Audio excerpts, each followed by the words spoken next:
A huge power outage hit Spain, Portugal, and parts of southwest France all at once, leaving millions of people without electricity. It happened on Monday morning, April 28, 2025, and caused lots of problems. Airports couldn't function, trains stopped in places like Lisbon and Madrid, and some hospitals had to cancel surgeries because they had no power. Everything just came to a stop.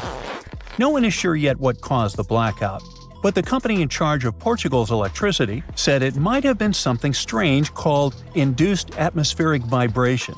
That's a rare and weird thing that can happen in the sky and might mess with power systems. It occurs when substantial changes in temperature and wind mess with giant power lines, making them wiggle and shake in strange ways. These wobbles can confuse the power system and cause big problems. So, REN, the company that runs Portugal's electricity, first said that those weird wobbles might be the reason everything went dark.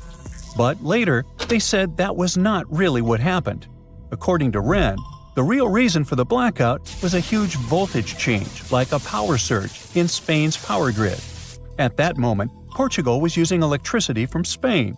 When that enormous power fluctuation hit, it triggered automatic safety systems in Portugal. Those systems shut everything down to protect power plants. Sadly, it also caused a nationwide blackout. During extreme weather in Spain, the air temperature changes fast, and that makes immense power lines stretch or shrink like rubber bands. That changes how tight they are and how they move in the wind, which can mess with both their physical balance and the electricity flowing through them, making the entire system unstable. Some experts say that if things get bad enough, this can even break power lines, cause short circuits, or even damage the towers holding up the lines. That's why safety systems are always in place. They're supposed to shut parts of the grid down automatically to stop bigger disasters. During the blackout, something like a domino effect happened. When parts of the power grid shut down, it made other parts unstable too. Some of the big electricity generators couldn't handle the chaos and had to disconnect. And when you suddenly lose those big generators, the power system can't keep up. It's something like too many people needing electricity, but not enough of it being made. It can cause even more blackouts to spread fast. Nobody knows exactly what started the blackout. Some people wondered if it might have been a cyber attack, like someone messing with the system on purpose through computers. But officials from Spain and the European Commission said that there was no proof of that. Spain's electricity company made it clear, cyber attack? Nope, that's not the problem. Still, one big reason so many places were hit is because Europe's power grids are all connected like one big web. Usually, that's a good thing, since if one country has a problem, another can help by sharing electricity. At the same time, everything has to stay super balanced. The amount of electricity being made must match how many people are using it. If even one part gets knocked out, it can mess things up for other parts nearby, especially if they were depending on it. In other words, when something big goes wrong, it can travel through that web and cause problems in lots of countries at once, just like what happened in this case. And it's not the first time this kind of thing has happened. Back in 2003, most of Italy had no power for 12 hours because of a problem with an electricity line connected to Switzerland. In 2006, overloading of lines coupled with low temperatures caused too much power to surge through Germany's grid, which ended up knocking out power in many parts of Europe. Anyway, speaking of the recent blackout, by Tuesday morning, things started getting better.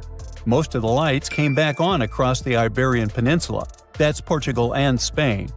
All of Portugal had power again, and 99% of Spain did too. Now, the people in charge are trying to figure out exactly what went wrong, and how to make sure it never happens again. So yeah, power grids are awesome when they work. When things go wrong, they can go really wrong. Now, let's travel back into the past, to the year 2012. Long time ago, huh? That's when India had one of the biggest blackouts in history. More than 600 million people lost electricity. It's like half the country or the entire population of Europe. This huge mess happened when 3 enormous power grids all broke down at once. Yep, those very grids that move electricity around. So when they fail, the lights go out everywhere. Because of this, entire cities just stopped working. Trains couldn't move, water pumps stopped, traffic lights went dark, and people were stuck all over the place. In Delhi, the capital city, the metro shut down, and passengers had to be helped off the trains. Without traffic lights, the roads turned into giant traffic jams. The blackout hit 20 of India's 28 states, including big ones like Punjab, Haryana, Uttar Pradesh, Rajasthan, and West Bengal. In West Bengal, around 200 miners got stuck underground because the elevators stopped working. Luckily, they were all rescued safely.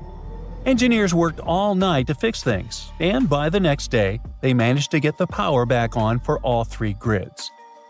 In India, smaller power cuts happen a lot, especially in cities. That's because the country doesn't make enough electricity for everyone, and the equipment they use is pretty old. But a full grid collapse like this is rare. Before this, it happened in northern India back in 2001, so when it happened again in 2012, and across 3 grids no less, it was very important. Everything just shut down, and it showed how much the system needed fixing.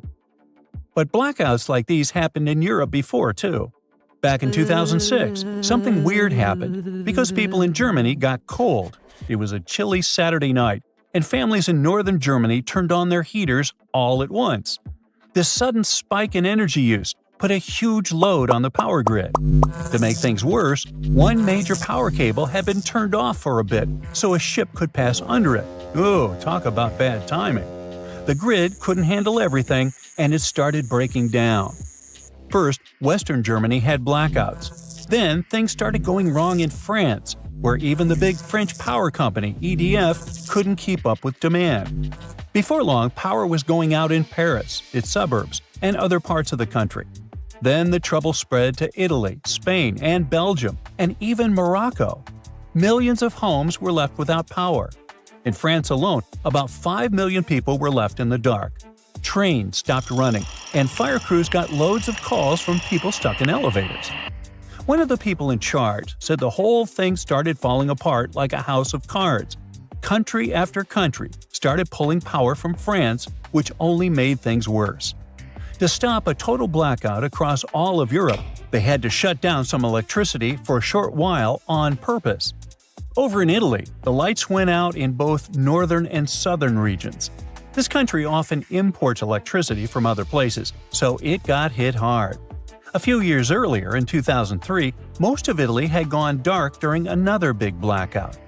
Belgium had its own problems, while Spain saw power cuts in some of their larger cities. Even trains and high-speed rail had to stop in some places. It all started because too many people needed electricity at the same time, and the European power network couldn't keep up.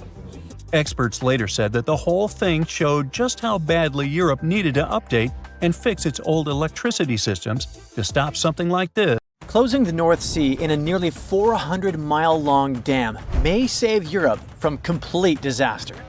This is not some sci-fi stuff. It's real, and it's called NEED, Northern European Enclosure Dam. It's a last-ditch plan to save over 25 million people from 15 European countries from the rising sea levels. To build this giant bathtub, humans need one dam between England and France, another one between Norway and Scotland, 51 billion tons of sand, and almost 600 billion euros. As crazy as it may sound, this project is totally feasible, except for one teeny tiny detail. The scientists who had this literally life-saving idea don't want the dam to be built. First and foremost, the NEED needs, two dams. One that is 100 miles long and almost 334 feet deep in the English Channel, and another that is 300 miles long and more than 1,000 feet deep in the North Sea. Building something like this requires a crazy amount of materials, like the 51 billion tons of sand we mentioned before, which is basically all the sand everyone on the planet uses in a year. And yes, this dam would obviously be the biggest in history, smashing records like the Netherlands' 19-mile Afsluitdijk and South Korea's 20-mile Saemangam seawall. The NEED Dam would be 19 times bigger than Saemangam. It sounds ridiculous, but it's not impossible. You see, humans are pretty good at building big stuff. Oil rigs, for example, operate at depths of up to 6,500 feet, and the Need Dam would only go down more than 1,000 feet. Plus, China has a 102-mile-long bridge, and the dam would only be 4 times longer. Besides, projects like this dam were done before for the exact same reason. It's our friend Afsluitdijk in the Netherlands, which was built almost 100 years ago. The idea here was to shut off a part of the North Sea called Zuiderzee and protect the Netherlands from all the flooding because most of the country is below sea level. They even drained one of the lakes formed by the dam and created a whole new province, Flevoland. Today, the Netherlands has more than 2,200 miles of flood protection, but it's only designed for a 15-inch sea level rise. Without it, the country would be underwater. So yeah, we could do it, but it's really expensive. How expensive? Well, it would cost around 550 billion euros if the project is wrapped up in about 20 years. One wrong step and humans can spend 100 years building this dam, and a couple of billion euros more. The good news is that this much money can be diluted over the 20 to 100 years it takes for the dam to get finished.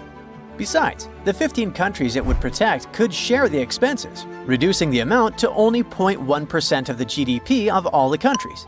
Not a bad deal to save millions of people, right? Okay, but is this monstrosity really necessary?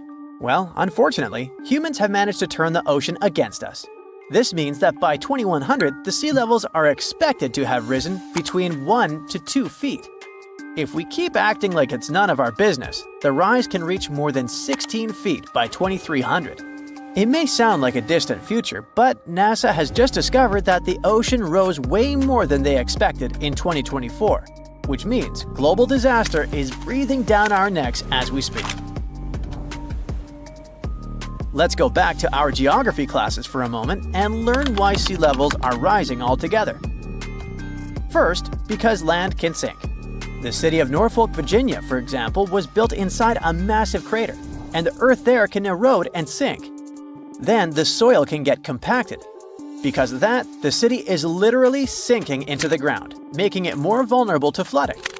In California, some areas are sinking too, but this time it's because of the movement of tectonic plates. Some of the land that is underwater goes up, some of the land over the water goes down. The consequences? Again, heavy flooding. Sea levels also rise if the planet gets too hot. This happens because of a thing called thermal expansion. It has a very scientific name, but it basically means that things like water get bigger if the temperature rises. Half of the reason why sea levels are rising is because of this. This is why the level of the ocean increases almost 10 feet every time the average temperature of the planet rises by 33.8 degrees Fahrenheit. Since 1880, the sea has risen more than 8 inches. Okay, so we build the Need Dam and the problem is solved, right? Well, building this dam comes with massive consequences. First, the ocean currents, think of them as underwater highways that deliver nutrients to tiny creatures like planktons, not the SpongeBob villain, and give rides to animals like lizards and tortoises. A dam this big is capable of messing up the ocean currents that bathe Europe, disrupting the food chain not just inside the dam, but outside too. The currents are also responsible for the climate of coastal areas. The Gulf Stream, for example, is a warm current that comes all the way from Mexico and makes the weather in northwestern Europe a bit more bearable. If the Gulf Stream got interrupted by a gigantic oceanic barrier, it could make parts of Europe even colder. Another problem is that the North Sea would turn into a gigantic freshwater lake. This would happen because the salt water that used to flow from the ocean would now be blocked. And the North Sea would only be fed by the fresh water coming from inside the continent. This process would eventually lead to a thing called desalination, when salt water gets less salty. And it's really terrible because saltwater animals would start to absorb more water than they should, making the cells of their bodies swell. The consequences can be fatal. The disruption of the ocean currents by the dam can also affect the renewal of oxygen in the water. Think of the ocean as a giant recycling system. Surface water needs to sink to deliver oxygen to the deep sea, keeping creatures dwelling at the bottom alive. Without the movement of ocean currents, oxygen would run out and toxic bacteria would take over, creating a poisonous environment for sea creatures. And this is not just a theory. It happened before, 250 million years ago. The ocean got so toxic, it wiped out 95% of marine life and caused a mass extinction. If it's not bad enough, the fishing industry would collapse, and the busiest trading ports of Europe like Rotterdam, Antwerp, and Hamburg would be stuck inside the dam. Sure, we could build sluice gates, but imagine all those traffic jams. The rain patterns of the countries protected by the dam would change too, affecting farming lands and food production. On the other hand, if we do nothing about rising sea levels, permanent flooding could make whole countries disappear. 3 million people on the islands of the Pacific would need to move away by the end of the century. The Maldives would lose 77% of its territories, and cities like Jakarta, Bangladesh, and Lagos would go underwater. Storms would get more dangerous too, destroying treatment plants for sewage and power stations and contaminating farmlands.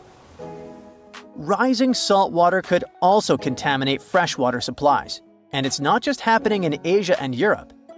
Philadelphia, for example, is already developing plans to deal with this bleak scenario.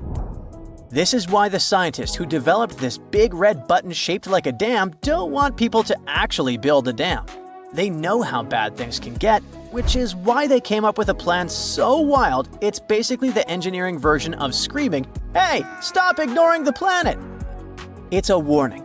If we don't act now, we'll be stuck building mega dams just to keep our cities from becoming Atlantis 2.0. And let's be honest, nobody wants to live in a future where the apocalypse looks like the deep web version of The Little Mermaid. On January 14, 2022, residents of Anchorage, Alaska, heard a series of loud bangs. They didn't stop for a half an hour. As they found later, the source of the bangs was almost 6,000 miles away in the Tongan archipelago in the southern Pacific Ocean.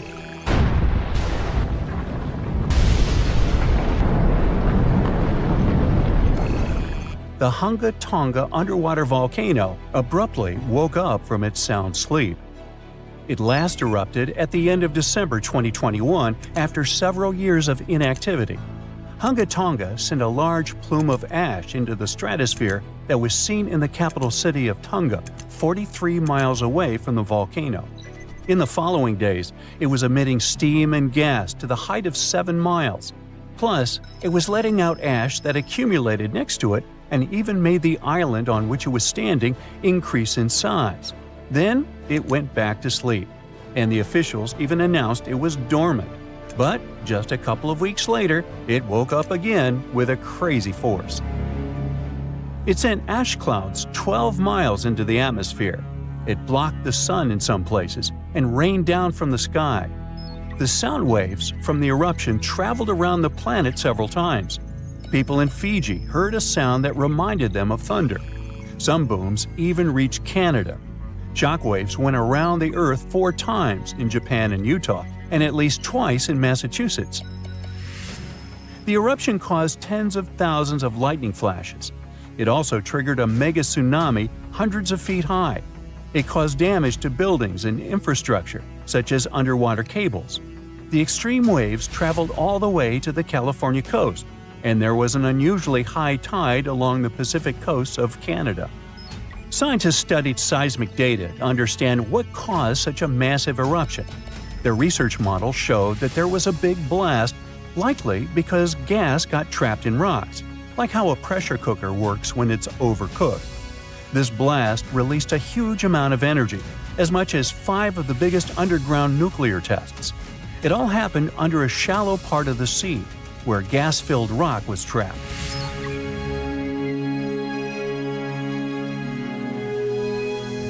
Now, normally when a volcano erupts, the fumes cause a temporary cooling effect on the Earth's surface. But Hunga Tonga's eruption was different. It didn't produce many fumes, but released a massive amount of water vapor, equal to 60,000 Olympic swimming pools. The intense heat of the eruption turned vast amounts of seawater into steam, which then blasted high into the atmosphere. All that water vapor ended up in the stratosphere, a layer of the atmosphere that's too dry to form clouds or rain. Scientists don't have any observations of volcanic eruptions like Hunga Tonga to predict its long-term effects on our weather patterns. This is because the only way to measure stratospheric water vapor is with special satellites, which have only been around since 1979, and there hasn't been an eruption similar to Hunga Tonga in that time. In fact, the Tonga eruption is the most well-recorded blast of its kind in recent history. Scientists had lots of tools to study it, like satellites that took pictures from space and sensors that listened to the vibrations and movements in the Earth.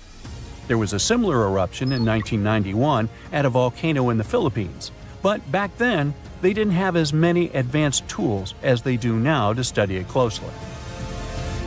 Experts from different countries looked at satellite data right after the Hunga Tonga eruption. They wanted to find out how long water vapor would stay in the stratosphere, where it would go, and of course, what this would mean for the planet and for all of us.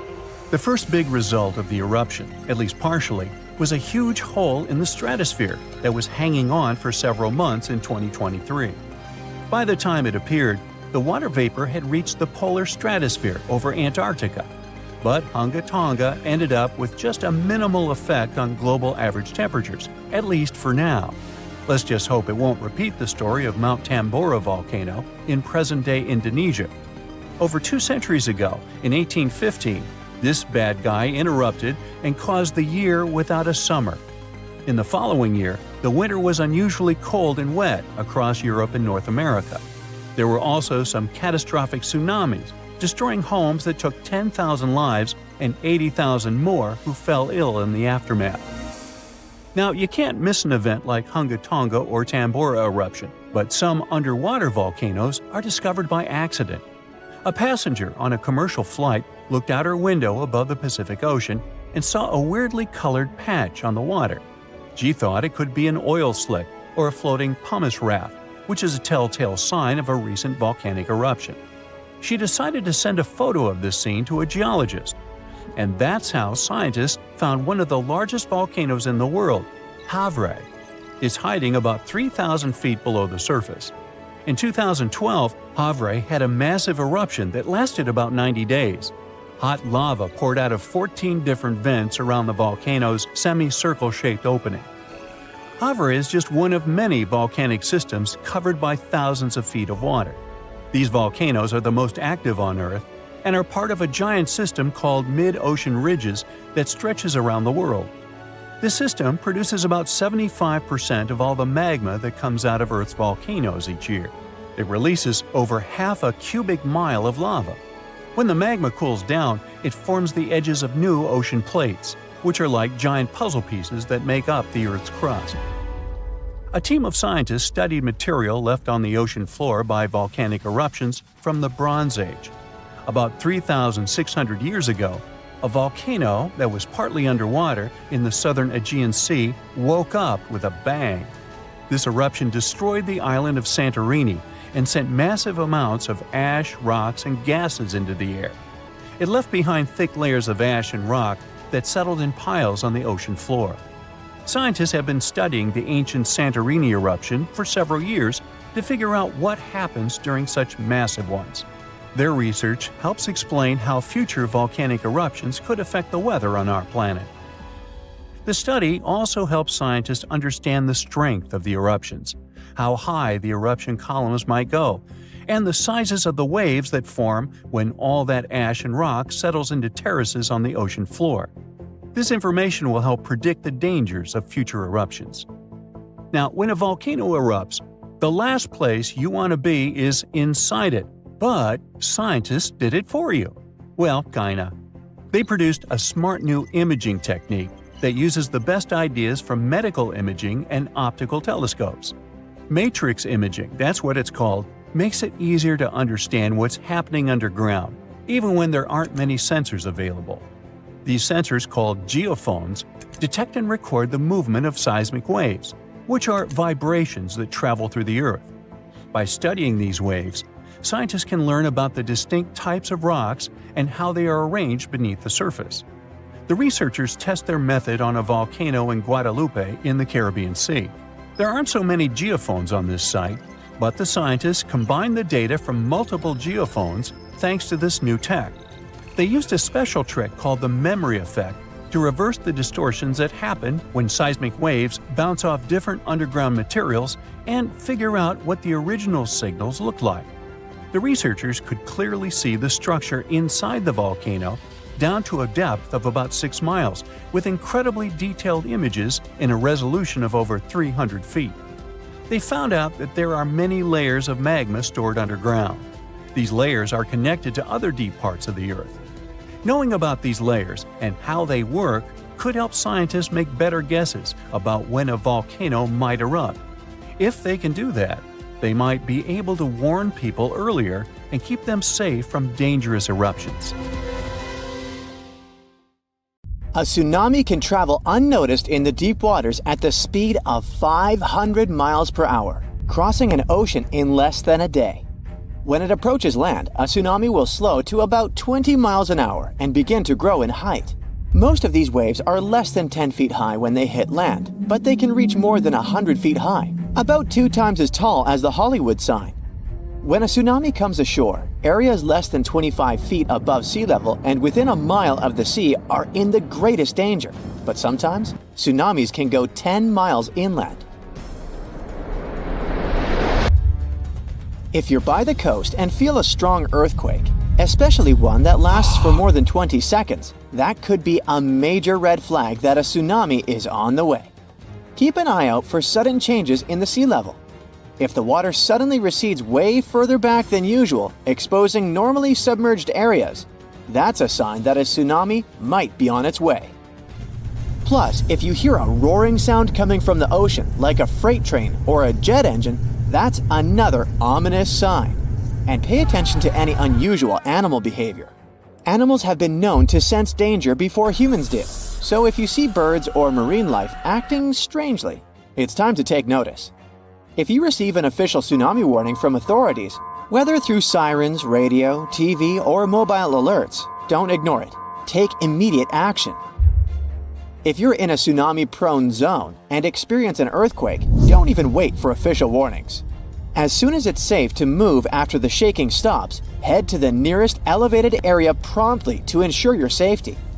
Practice evacuation routes before a real disaster. You might have to follow this route at night and in terrible weather. If you know it well, you'll need to do less thinking in an emergency, which can be life-saving. Talk about tsunamis with all your family members. Everyone should know what to do to minimize fear and win some precious time. Don't store your important papers and valuables in low-lying areas. Floodwaters can go really high during a tsunami, so put your documents in waterproof containers on higher ground.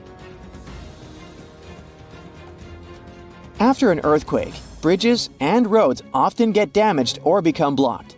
Not to get trapped in a car in a potentially hazardous location, walk or run towards safety. Never go down to the shore to watch for a tsunami.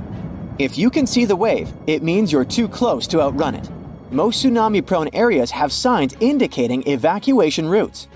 Look out for white and blue signs marked Tsunami Evacuation Route, or similar instructions to guide you inland and away from danger zones.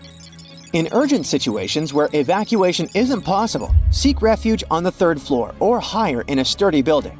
Even better, aim to reach the rooftop of the tallest and most robust structure nearby.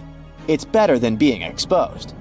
A tsunami is not a single wave, but a series of waves with massive amounts of water that can flood for hours. The first wave may not even be the largest. So, remain on high ground, away from the coast until you receive an all clear from the authorities. You're really unlikely to survive a tsunami in a basement below ground level. As it passes over, everything in its wake gets submerged temporarily until the water recedes back to the sea. If you're in a basement during a tsunami, you might get crushed by collapsing buildings or swirling debris. Unless the basement is exceptionally sturdy, waterproof, and equipped with sufficient air supply, it's not a safe option for shelter. If you happen to be out at sea when a tsunami warning is issued for your area, stay put and avoid returning to port immediately. Tsunamis can sneak up on you with rapid water level changes and dangerous currents in harbors and ports, making them unsafe. In large harbors and ports, authorities take charge during tsunami alerts and direct vessel movements for safety. It's important to stay in touch with these authorities and follow any instructions they give regarding moving your vessel. For smaller ports without such organized control, it's a better idea to carefully relocate your boat to deeper waters. If you have a small boat, the best you can do is leave your vessel at the pier and seek higher ground yourself. If a tsunami gets you in the water, find something sturdy like a tree, a door, or a life raft. Grab onto it tightly while you get carried by the waves. Try your best not to swallow any of the water. Tsunamis can pick up chemicals and waste, which won't do you any good. People in life jackets have a higher chance of survival because they will remain on the surface of tsunami waves and can breathe normally. Tsunami waves aren't like ordinary waves, so they aren't suitable for surfing. Tsunamis don't have a face to ride. They're more similar to tides as they rush in and out. They're much larger, faster, and more powerful. So, trying to surf them is not only dangerous but also illegal in many countries. Because tsunamis come from underwater disturbances, like earthquakes, they're even dangerous for submarines. Despite submarines' robust design to withstand underwater pressure, the force of tsunamis can cause damage. Tsunamis also generate strong currents that can mess up a submarine's ability to navigate effectively. In cases of severe tsunamis, submarines may get hull damage, threatening their buoyancy and integrity. Such scenarios can lead to submarines sinking or being carried away by the waves. That's why submarines operating in tsunami-prone areas must be extra careful and equipped to respond swiftly if this sea monster strikes.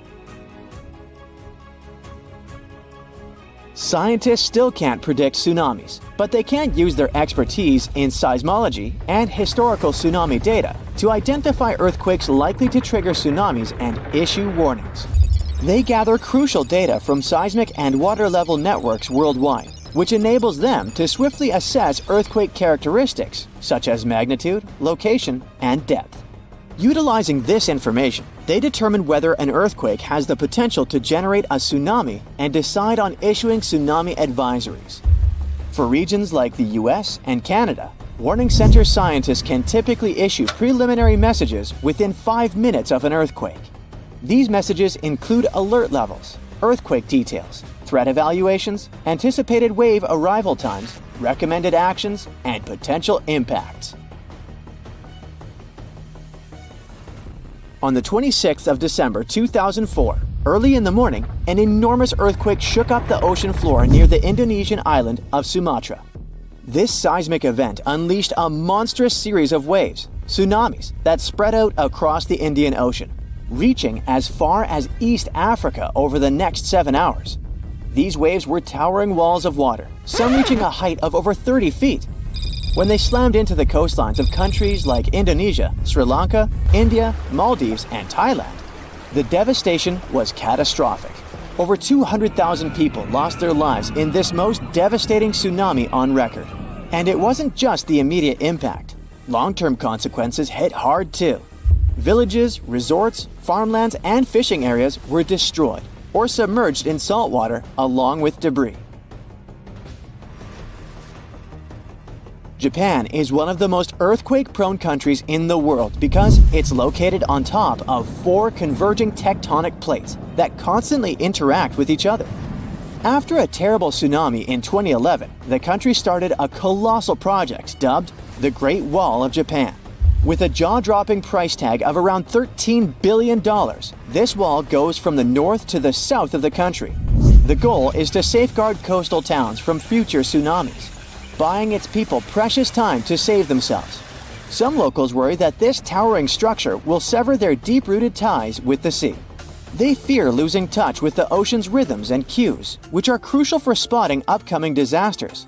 But for many coastal towns, the wall is a lifeline, giving them hope for rebuilding shattered lives post-disaster. On a sunny day, a man was diving in shallow waters near South Africa. At one point, he saw something that didn't catch his eye at first. A pile of shells that looked as if it had been put together. Maybe by some other diver, he must have told himself. But out of all these shells came the most unusual of creatures, an octopus. The gorgeous underwater animal looked straight at the man before swimming away. Impressed by his new acquaintance, the diver started visiting the octopus every day. He watched it use shells and seaweed to protect itself and learned how it hunted and cared for its eggs. All these encounters became the basis for a now famous documentary. In the movie, the diver wanted to study the relationship between a wild octopus and its observer. Initially, the octopus was a bit too shy to let the man get close. But over time, it began to trust him and even explored his body. At one point, the octopus even rested on the diver's chest. The man soon began to look at the underwater creature as his octopus friend. Sure, the documentary did make it look like a true friendship, but that was most likely because of all the close-ups and eerie music. But you can't really know what the octopus is thinking. Maybe what looks like tenderness is just curiosity or confusion. Maybe an apparent hug is really just a defense mechanism. Some people may love octopuses, but can they really be friends with a human? Until they learn to talk, I guess we'll never know. That doesn't make an octopus less of an interesting creature though. Apart from those quirky sets of tentacles, obviously, octopuses have another characteristic that sets them apart from other sea creatures. A recent study that involved studying the footage of octopuses living underwater shows that they sometimes develop this unusual behavior. They seem to throw things at each other on purpose. It can be anything from dirt from the bottom of the sea to shells or rocks. Octopuses are known to be solitary creatures, so when something or someone, like an underwater camera person, gets too close to them, they might lash out. Just as we have yet to discover the limits of our galaxies and constellations, we know very little about the bottom of the sea. It's one of the reasons why we find it so hard to explain the behavior of some underwater creatures. The truth is, we don't have good enough technology able to deal with harsh conditions and a limited amount of light underwater. You might have asked yourself at one point, what's the deepest part of the ocean? It's called the Mariana Trench. We don't really know exactly how deep this giant hole is, since it's too difficult to measure, but it's somewhere around 6.8 miles deep and 5 times longer than the Grand Canyon. This massive underwater trench was first studied back in 1875 with the help of a weighted rope. Back in 2012, a Canadian film director reached the bottom of the trench in a submersible vessel called the Deep Sea Challenger. Some of the most bizarre creatures on the planet were discovered here, including the Dumbo octopus, the sea cucumber, and the goblin shark. The Mariana Trench got its name from the nearby Mariana Islands, which were named Las Marianas in honor of Spanish Queen Mariana of Austria. The Mariana Trench might be the deepest part of the ocean that we know of. But one other mysterious phenomenon that's interesting for researchers is called phantom bottoms. In the late 1940s, when the sonar became standard equipment, ships and submarines noticed unexpected signals coming from the ocean. Those signals came from areas where no seafloor was supposed to exist. What's even more mysterious is that this fake seafloor appeared to move. One researcher at Scripps University found out that these phantom bottoms showing on maps were indeed alive. They were made out of a layer of jellyfish, shrimps, and other deep-sea creatures. The reason why they move is that they rise to the surface at night to feed. To top it all off, even the way these creatures move is kinda calculated. They don't just move randomly, but seem to gather together by species. We used to believe underwater animals behave this way only to avoid being caught by predators. It's a mystery to scientists why they group in the same way to form a fake seabed. Our curiosity about the deep waters doesn't stop at the seafloor. If you went on a vacation to the beach when you were young, you probably remember the fun of digging in the sand.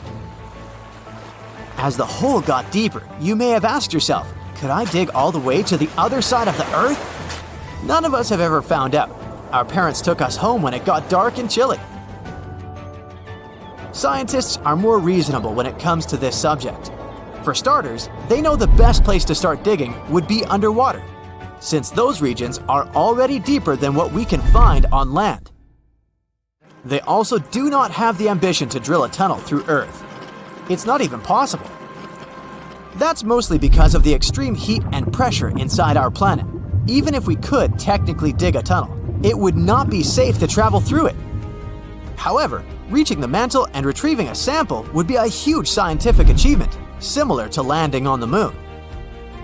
What we live on is called Earth's crust. Underneath it, there are other layers called the mantle, outer core, and inner core. Researchers have been trying to drill into Earth's mantle since the 1960s, but they haven't succeeded. Some failed due to technical issues, and others were unlucky and chose the wrong places to drill.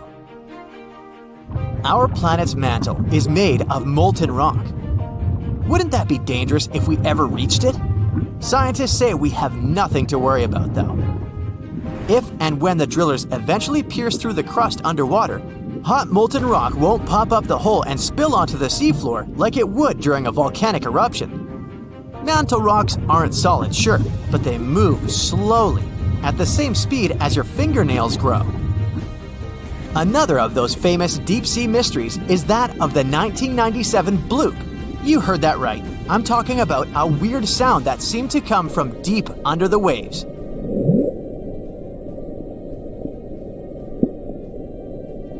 People heard it in the South Pacific. No one had ever recounted a sound like that before. Some thought it must have been emitted by a strange creature living deep in the ocean. It didn't help that the noise came from a location mentioned in a story by famous writer H.P. Lovecraft. In his story, it was a creature called Cthulhu that lived there. In the novel, the author described it as a large, human-like monster with tentacles on its face and wings on its back. For many years, people tried to figure out where the noise came from. It wasn't until 2005 that they concluded it was from icebergs breaking off of glaciers. Some people still don't believe that this explanation truly makes sense and are searching for a different reason for the bloop. If creatures living outside of our planet ever decided to come to visit, you wouldn't expect them to go straight to the bottom of the sea, right? Well, some people claim there's a sort of spaceship on the ocean floor, discovered in 2011. It's basically an oval-shaped object located on the bottom of the Baltic Sea. In 2012, a team of divers explored the anomaly and found what appeared to be a staircase and other structures on its surface. This only added to the belief that the large object had been made by someone and wasn't just a natural phenomenon. Even more bizarre, close to the unidentified anomaly, the explorers' electrical equipment, like sonar instruments and satellite phones, started to malfunction. Some scientists believe it just to be a glacial deposit or some other natural formation, but they still don't know for sure what it is.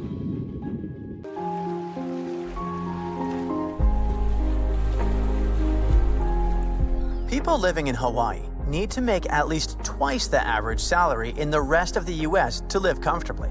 Those who aren't ready to pay $5 for a gallon of milk have to look for happiness elsewhere. And year after year, the state makes it to the top lines of the population loss rating. While the local middle class is leaving, Hawaii is turning into a heaven for billionaires. Just 37 of them already own 11% of all the private land in the Aloha State.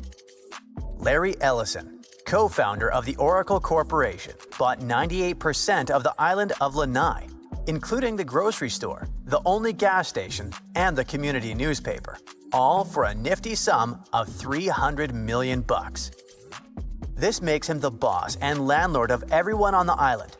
Mark Zuckerberg, the Meta founder and CEO, is building a huge compound on Kauai with more than a dozen buildings, at least 30 bedrooms and bathrooms, a tunnel leading to a 5,000 square feet underground bunker, and 11 tree houses connected by intricate rope bridges. The local residents with ancestral rights to this land lost in court and had to put it up for auction. The Malaysian tycoon Kvek Leng Khan owns a third of the island of Molokai through his business empire. Of course, these and some of the world's richest people create new jobs and invest in development projects on the islands. But still, nearly 2/3 of the locals believe that their state is being run for tourists at the expense of the residents. A lot of famous people like to live in Wailea and Makina in Maui because it's peaceful and gives them the privacy they want. Oprah Winfrey has a big house up in the local hills. Jeff Bezos, the founder of Amazon, reportedly bought a huge house by La Perouse Bay for $78 million. Other famous people who live in Maui include Clint Eastwood, Mick Fleetwood, Jim Carrey, and Alice Cooper. When you visit Maui, you can see a special Hall of Fame display at the airport showing those celebrities. It's supposed to celebrate their ties with the island, but the local people feel like it only highlights the huge gap between the new super wealthy residents and the local people who can barely afford to live there. As the rich and famous keep buying property across Hawaii, home prices continue to rise. It's more expensive to buy a house here than in Washington, D.C. or California. Part of the reason for such high pricing is how the land itself is formed. Hawaii is bigger than most people think, but it's made up of lots of separate islands that are spread far apart. Even though the islands are big, not all of the land can be used to build houses or neighborhoods.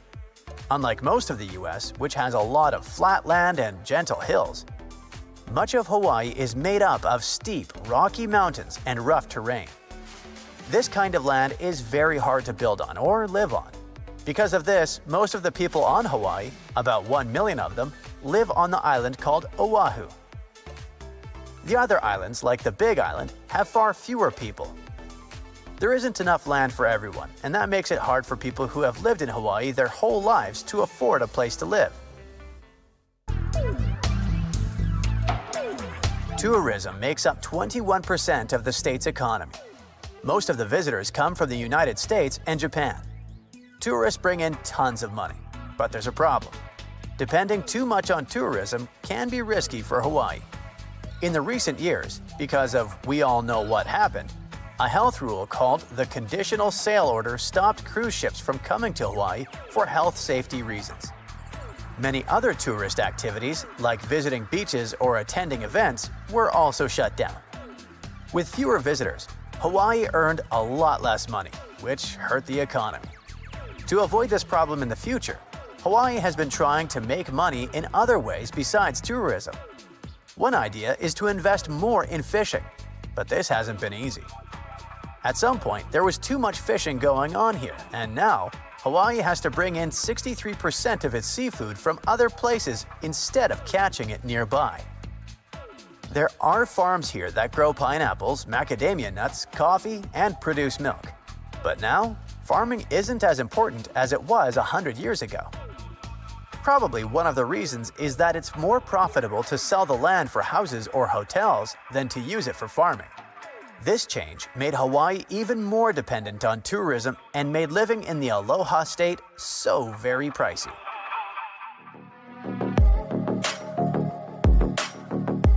Honolulu is reported to be the 7th most expensive city to live in the US.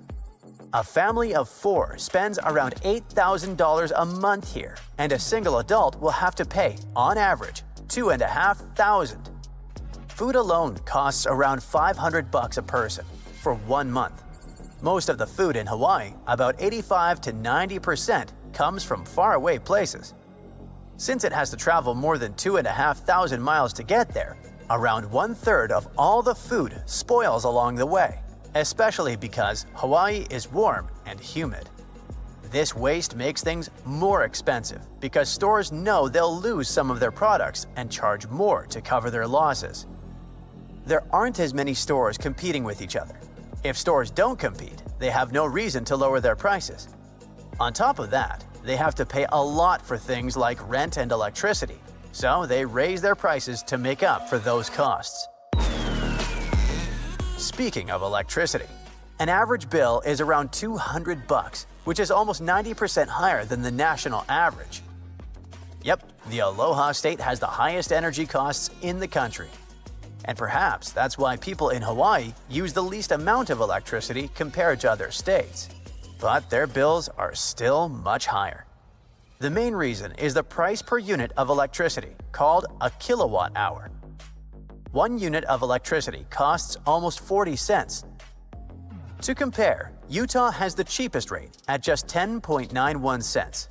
It's so expensive in Hawaii because most of the electricity comes from oil, and that oil has to be shipped to the islands. Since Hawaii depends so much on oil, energy costs go up and down with oil prices. On top of all that, the income tax is some of the highest in the country. A quarter of all households in Hawaii spent more than their income in 2024. To survive, people used savings and credit cards and cut expenses. They also had to work more hours or get an extra job. They were forced to sell their belongings and borrow money from relatives, banks, or other lenders. Almost half of residents are in the category called ALICE, and it has nothing to do with Alice in Wonderland. It means asset limited, income constrained, employed. More than 1 in 3 residents lives below the ALICE annual income threshold. And then there's also legislation that further complicates things for Hawaii. It says that any goods shipped between places in the U.S. must be carried on ships that are owned, built, and run by Americans. This makes shipping much more expensive because U.S. ships and crews cost a lot more than ships from other countries. Most of the world's ships don't follow these rules because they're registered in countries like Panama. Because of this, Hawaii can still get goods from places like East Asia using cheaper ships, but if they want something from the mainland US, it costs way more money.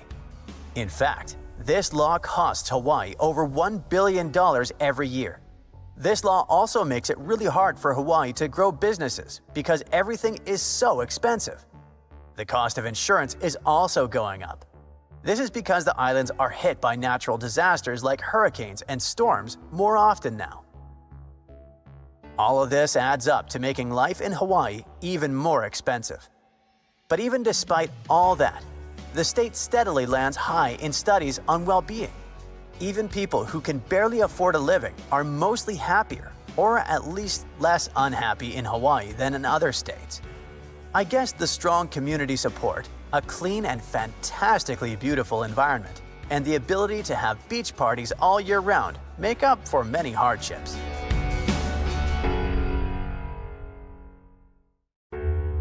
For years, scientists have been struggling to explain bizarre sounds, some repeating, some heard only once, that come from the dark depths of the ocean.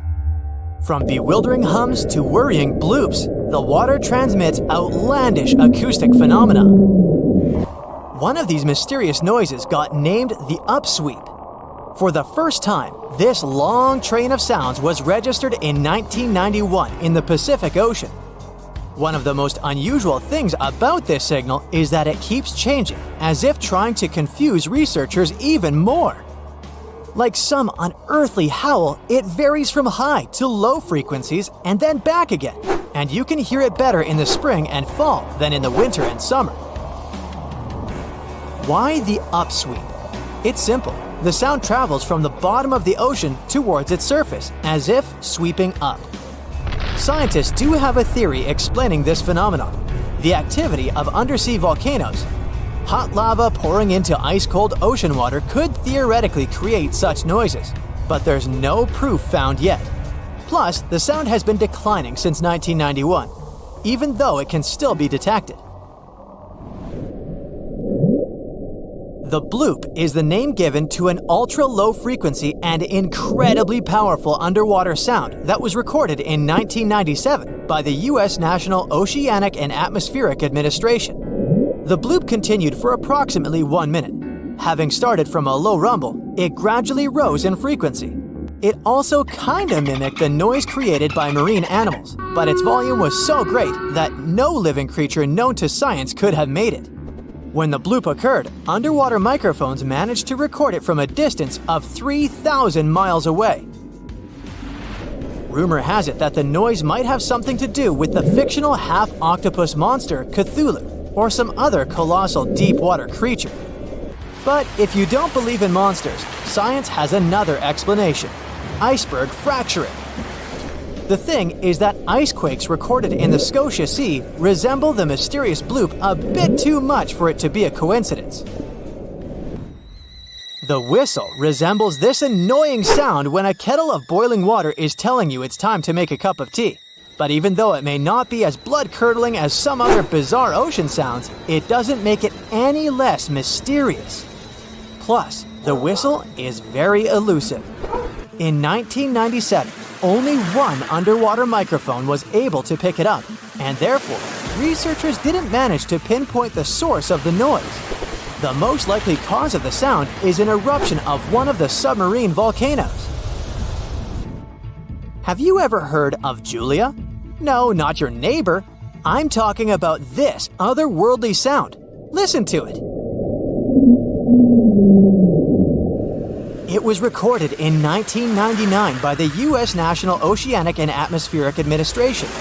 The source of the sound was most likely a large iceberg that ran aground somewhere in Antarctica. The sound was so loud that it was heard over a huge territory, and its duration was about 2 minutes and 43 seconds. Slow down. That's the name given to a sound recorded in 1997 in the equatorial Pacific Ocean.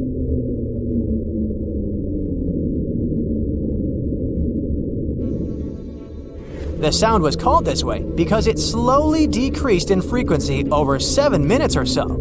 It's been picked out a few more times since it was recorded for the first time. The source of the sound isn't very mysterious. Most likely, it was produced by a massive iceberg that became grounded in Antarctica, or it was caused by moving ice. By that, I mean the friction produced by a large ice sheet moving over land. The loneliest whale sound is often called the 52 Hz whale because the animal that creates it calls at a unique for these creatures frequency. When you listen to this sound, it sounds like a low bass note. At the same time, it's much higher than the normal frequency of the whale call, which rings between 10 and 40 Hz. Interestingly, scientists have been listening to the world's loneliest whale for decades, but haven't managed to figure out its precise location. Nobody knows whether the mammal is male or female, what species it is, or if the animal is still alive. After all, for the last time, its call was recorded in 2004. Earth-shaking booming sounds have been reverberating off some parts of North Carolina for more than 150 years. Called Seneca guns, they're most often heard near the coast. The sounds are so powerful that they often rattle window panes and sometimes vibrate entire buildings. They can last from 1 to almost 10 seconds. Even though scientists haven't cracked this mystery yet, there are some theories. They range from earthquakes to severe distant storms and quarry blasts. But even though the ground trembles every time the phenomenon occurs, no seismic activity coincides with these events. So far, scientists have come to the conclusion that the mysterious sounds happen in the atmosphere, not on or under the surface of our planet. If this theory is true, bolides might be the answer. These extremely bright meteors often explode once they enter Earth's atmosphere. Or Seneca guns might be born in the ocean. Sometimes, when enormous waves collide far away from the shore, you can hear it, even if you're nowhere near the coast. Seneca guns are a type of skyquakes. You don't need to travel to a particular part of the world to hear one of those. Mysterious sonic booms ramble from the sky everywhere, from the US to India and Japan. Just like Seneca guns, this sound phenomenon occurs mostly near the coast or a big body of water. Rattling glassware and windows in the nearby houses, skyquakes could be connected with ultra-fast airplanes breaking the sound barrier. But people started hearing the first skyquakes in 1824. The theories trying to explain this phenomenon include sand dunes shifting, meteors entering the atmosphere, distant volcanoes erupting, Earth's crust cracking during earthquakes, and even gas bursting out of underground vents in the sea or lake bottom.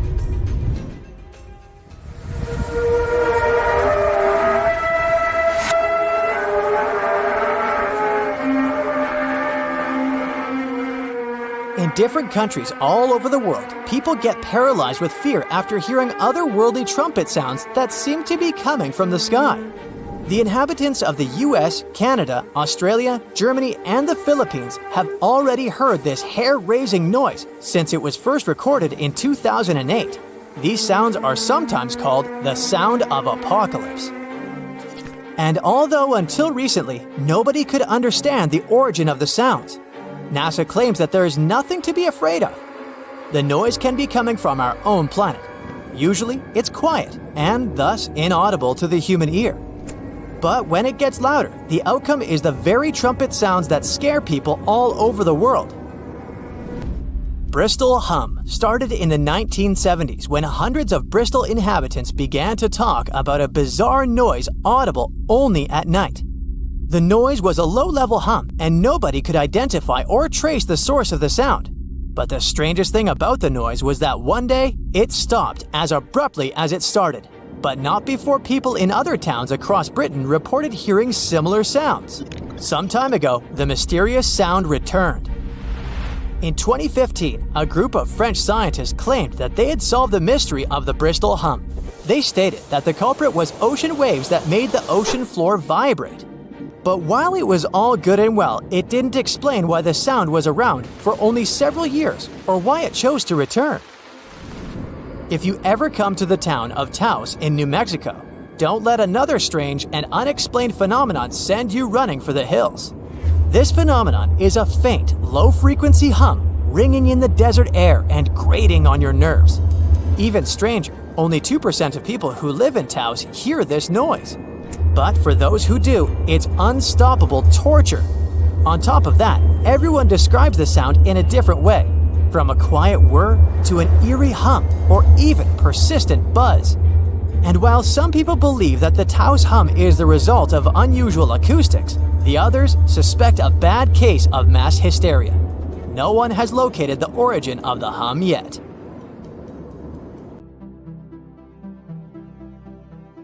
Back in 2018, the biggest active underwater eruption ever happened, at least the one that we could officially record. Scientists followed earthquakes that struck the area in the western Indian Ocean off Madagascar. Between 2018 and 2021, over 11,000 earthquakes struck a small island called Mayan between Madagascar and Mozambique. The strongest one had a magnitude of 5.9. Until then, this area had been pretty peaceful. There had only been 2 earthquakes recorded over 50 years. Along with regular earthquakes, there were also some unusual seismic hums, like earthquakes at pretty low frequencies, forming deep underground. People couldn't feel those hums at the surface, but researchers around the world discovered them and realized they were related to volcanic activity no one actually noticed coming. Something strange happened. That underwater eruption created a giant skyscraper-sized volcano. This new underwater volcano turned out to be around 1.5 times the height of One World Trade Center in New York, and almost 10 times bigger than the Statue of Liberty. The area where it appeared had been explored in 2014, but it was almost flat, peaceful, and empty back then. Now, there is an actual volcano nearly 8,500 feet below sea level. The volcano gets its magma from a super profound reservoir located nearly 34 miles underground. It's the deepest reservoir of volcanic magma that we know about. The Earth has layers, and the middle one is kinda chunky. It's very much like peanut caramel filling many chocolates have. Research shows there are probably hunks of oceanic crust deep inside the Earth's liquid mantle. They're stuck there, creating large lumps in something that was supposed to be a smooth layer. Our planet has a rigid outer layer. It includes a hot upper mantle and cracked crust. The hot mantle moves and churns all the time, making the crust at the surface move too. This way, the oceanic crust dives into the depths and makes huge magma plumes go up toward the planet's surface. Scientists even found an ancient piece of the Pacific Ocean hundreds of miles underneath China. Those are the old remains of the Pacific seabed from long ago, and they were pulled downward below Earth's surface into the mantle transition zone. This rocky slab that used to be at the bottom of the ocean is made of the crust and some solid parts of the upper mantle. Most of the volcanic activity on our planet happens where we don't even see it, under the surface of the ocean. About 70% of all volcanic activity happens in the oceans, and mostly in the area of the South Pacific, with over 1,100 volcanoes squeezed into that area. Coastal cliffs, mountain changes, soils, and sediments that line valleys. These are only a small portion of the rocks on our planet.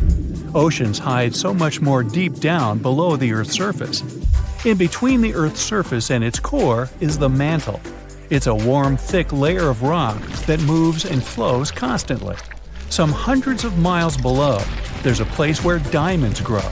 As they form, they go through high temperatures and pressure, after which they eventually freeze.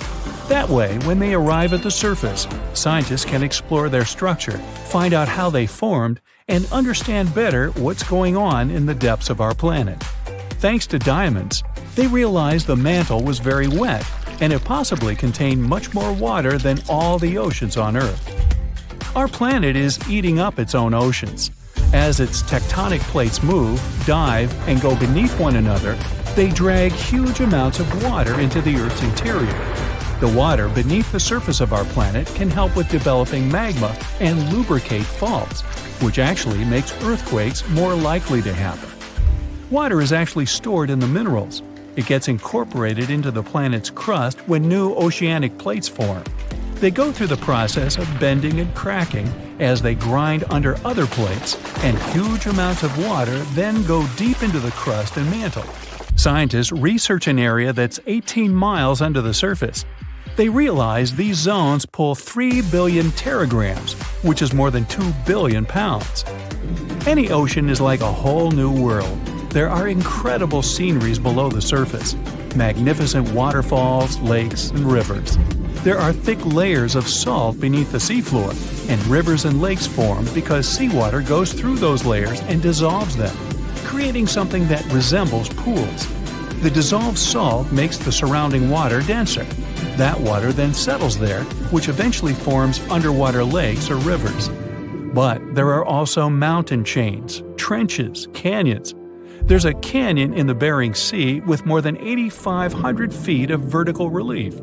This makes the Grand Canyon look way smaller than it is, since the underwater canyon is nearly 2,500 feet deeper. Deep parts of the ocean are really cold. The temperature of the water can be about 40 degrees, but at the bottom, water can get boiling hot. There are hydrothermal vents in the seafloor.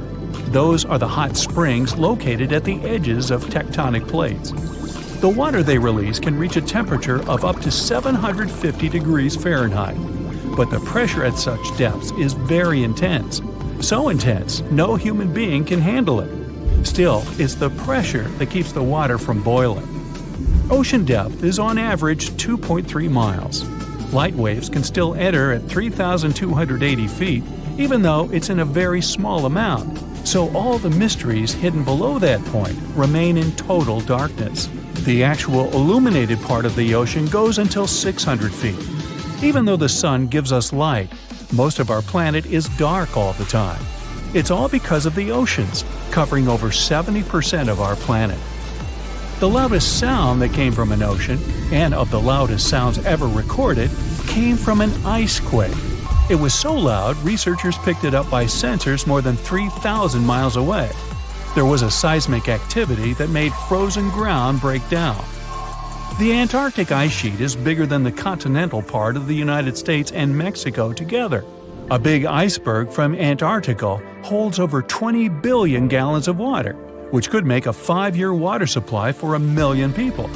Humans can generally drink sea ice, although we can't drink seawater. As time goes by and the ice ages, the brine trapped between ice crystals drains out. That way, ice becomes fresh enough to consume it. If all the ice sheets and glaciers we have on the Earth melted at the same time, the sea level would rise another 260 feet, which is just a little shorter than the Statue of Liberty, the height of a 26-story building. Clams live long enough to tell us more about oceans past. Ancient mollusks can live for more than 500 years. To learn more about a tree, you can use its rings to see how old it is.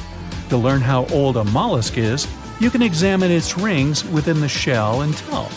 This is also how scientists get information about the ocean, climate, and whatsoever. Clams can help take a look at what happened about 1,000 years ago. The Earth doesn't have 4 but 5 oceans now. The new one, called the Southern Ocean, was officially recognized only a few months ago. It borders the Atlantic, Pacific, and Indian Oceans, so scientists couldn't agree if it's really a new ocean or just part of the colder regions of these 3. We don't only divide oceans on maps. Each has different conditions for unique marine species. For example, the Southern Ocean has leopard seals, orcas, minke whales, emperor penguins, and other animals that live in cold, icy seas. It's also home to krill, small creatures that look like shrimp and are food for many bigger animals that live there. Life on our planet started about 3.5 billion years ago. I wasn't around then. It's still a mystery how and when exactly, but some theories say life could have first emerged in the depths of the ocean. A few years ago, scientists found microscopic tubes and filaments within rocks formed about 4 billion years ago. These rocks are fragments of ancient oceanic crust. Also, these tiny tubes and filaments are similar to microbes that can still be found on hydrothermal vents in deep parts of the ocean. The idea is these living cells found conditions to stay alive in tiny rocky pores inside the chimneys of those vents, and started the amazing adventure of the evolution of life on our planet. A tsunami hitting major cities on or near the Mediterranean Sea and in the northeastern part of the Atlantic Ocean is not a matter of if, but when. It is scary and surreal to think that places like Cannes or Barcelona could suddenly get slammed by a huge wave, but the fact is, European coastlines are in active tectonic areas. Only about 10% of all tsunamis worldwide happen in the Mediterranean, and there have been at least 290 tsunamis in this area since 1600, before Common Era. Despite the relatively low number, this phenomenon has caused numerous devastating disasters throughout Europe's history. Back in 1755, an estimated 8.5 magnitude earthquake, with an epicenter southwest of Cape St. Vincent, triggered a tsunami that destroyed most of Lisbon, the capital of Portugal. About 40 minutes after the earthquake, this massive wave just slammed into the harbor in downtown, racing up the Tagus River. The phenomenon was so fast that several people on horseback had to gallop to higher ground to avoid getting carried away. And this was just the beginning of a nightmare, with 2 more terrifying waves hitting Lisbon right after. A disaster like this is similar to what we see in the Pacific Ocean several times a century, but in the Atlantic, it's very rare. This type of major tsunami is expected to happen every 3 to 5 centuries, but now it could happen tomorrow. Marseille in France, Chipion in Spain, and other cities are on the list of important locations that could be flooded soon, with a roughly 100% chance of being hit by a tsunami in the next 30 years. Statistics show that the wave will probably be more than 3 feet high. I know, it doesn't sound like much, especially since when we think about tsunamis, we imagine terrifyingly tall waves, like the one that hit Lituya Bay in Alaska. In that case, the wave was over 1,700 feet tall. But we must remember that even waves only 19 inches high can be dangerous to swimmers, because it's not the height of the tsunami that matters, but also the flow and movement of the water. Not to mention the flooding, which can damage beaches, harbors, and streets. If the coastline has a small harbor and the waterfront is exceptionally low, like Cannes, this natural disaster might be much more dangerous. Tsunamis around 6 feet high can lift cars off the ground, while smaller waves can create walls of water traveling at 40 miles per hour. Plus, there are these smaller events that might not wreck everything, but still can cost a ton of money. For example, large sandbars that move around on the ocean floor, like sand dunes shifting in deserts. They can mess up pipelines or deep-sea cables for internet and communications, and that ends up costing businesses and governments millions of dollars. That's why organizations like UNESCO are worried about the possibility of a dangerous tsunami hitting Europe soon.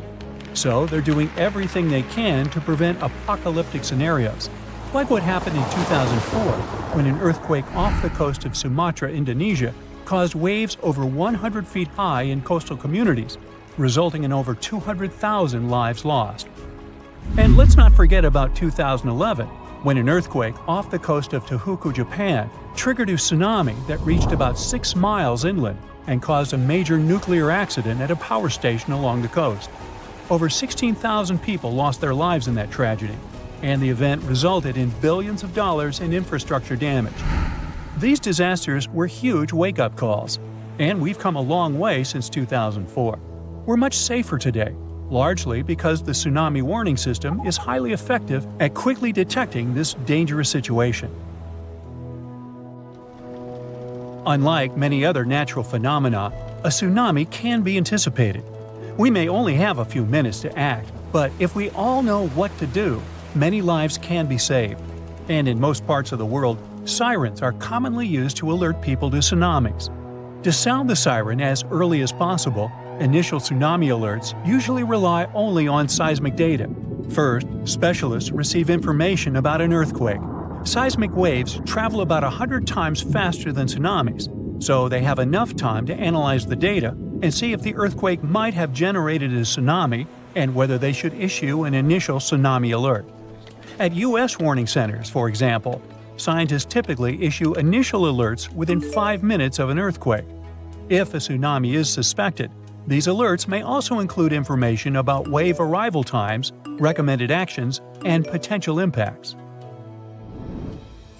But sounding the alarm is not enough. To save lives, coastal communities also need to be trained to respond fast and in the best way possible. That's why UNESCO produced this program called Tsunami Ready, aiming to train people living in coastal areas at risk on how to act in case of a tsunami event by the year 2030. The idea is to help communities stay safe by teaching them how to protect their livelihoods and safeguard their homes. Being recognized as Tsunami Ready by UNESCO doesn't mean a community is tsunami-proof, of course. It's more like a recognition that they have adopted all possible measures to mitigate tsunami risks. So authorities are helping communities to prepare themselves by installing evacuation signs, establishing security procedures, and creating plans to warn tourists. Like Spain, which distributed tsunami warning signs along the entire coastline, as well as signs showing evacuation routes to higher ground. And Spain better be prepared. I mean, only 7 tsunamis have hit the country since the year 365, so it's difficult to predict the effects of such an event. But they could be devastating, considering that Spanish coastal areas are so economically important. There's also a danger zone in the Averroes Fault, beneath the Barents Sea. If an earthquake happens at this point, people will have only 21 minutes to escape a tsunami. UNESCO has also established 12 tsunami warning centers, which cover Europe as well.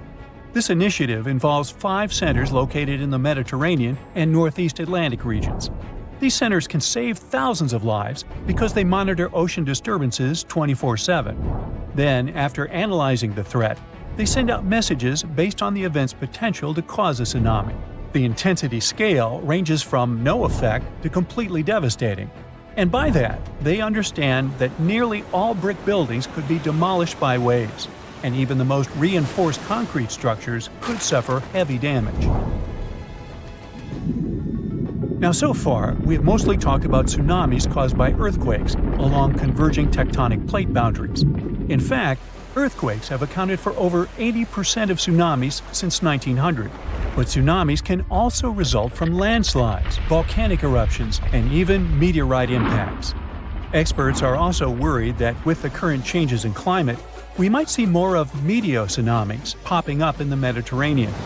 These ones are triggered by freaky weather conditions and can mess with any coastline that's got a shallow seafloor. They might not be as huge or famous as the earthquakes ones, but they can still cause significant property damage and put people in danger.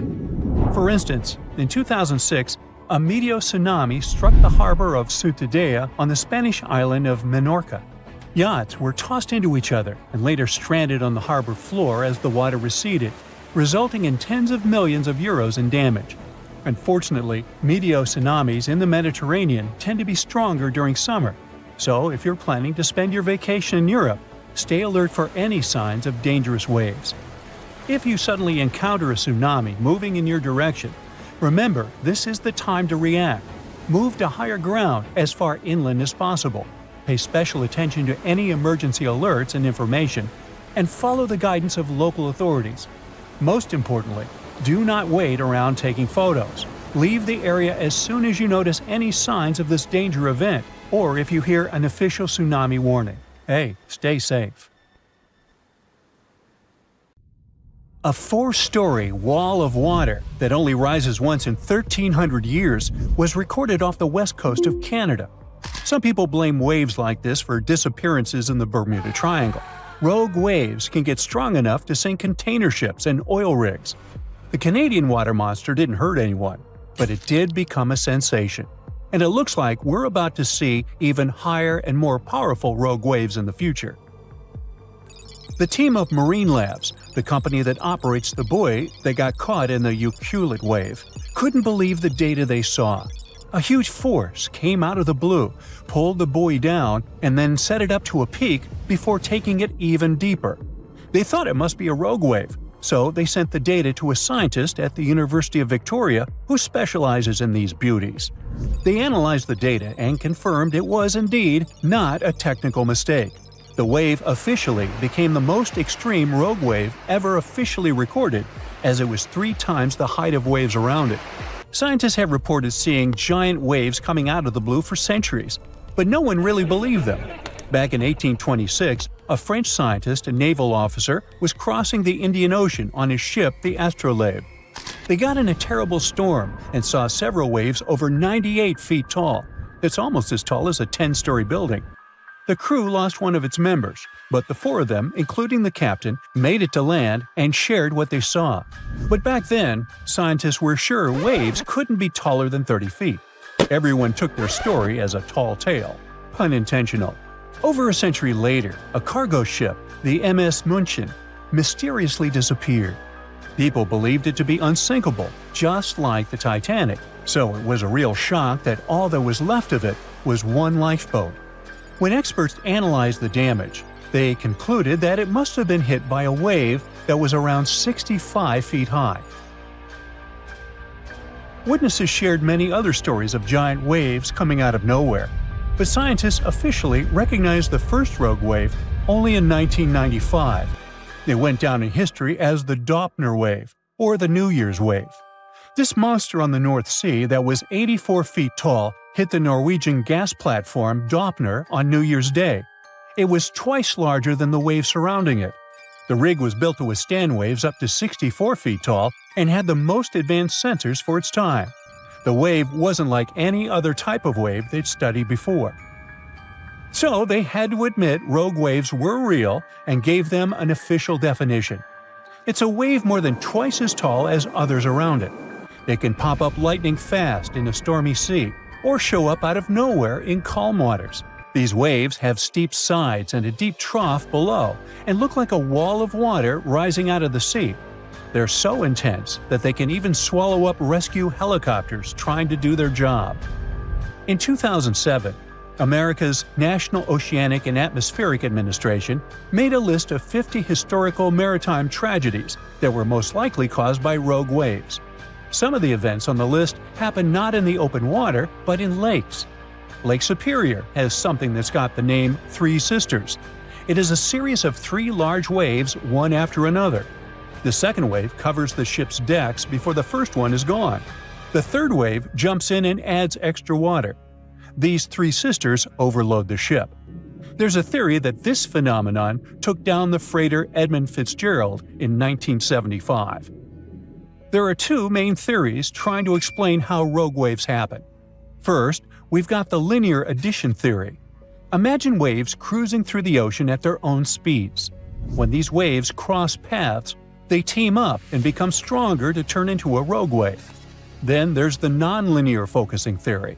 It says waves like to roll in groups, and when they spend time together, they exchange some energy. Sometimes, this energy exchange turns into a rogue wave.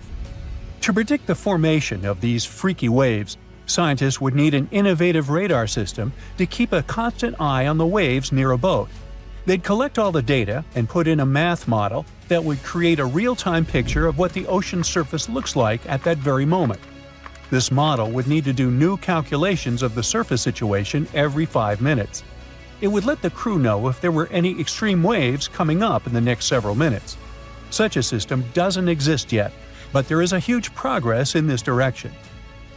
Scientists from the University of Melbourne went on an expedition to Antarctica and found out that strong winds play a big role in the creation of rogue waves.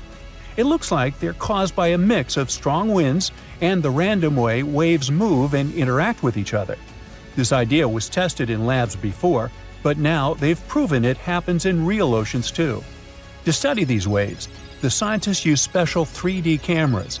These cameras work like human eyes, taking lots of images in a row to create a detailed 3D picture of the ocean surface. It showed that rogue waves happen more often when waves are young, which means they're just starting to form and are more affected by the wind. When strong winds blow over young waves, they make the waves taller, longer, and faster, but not evenly. Some waves steal energy from nearby waves and grow much bigger, which is how rogue waves form.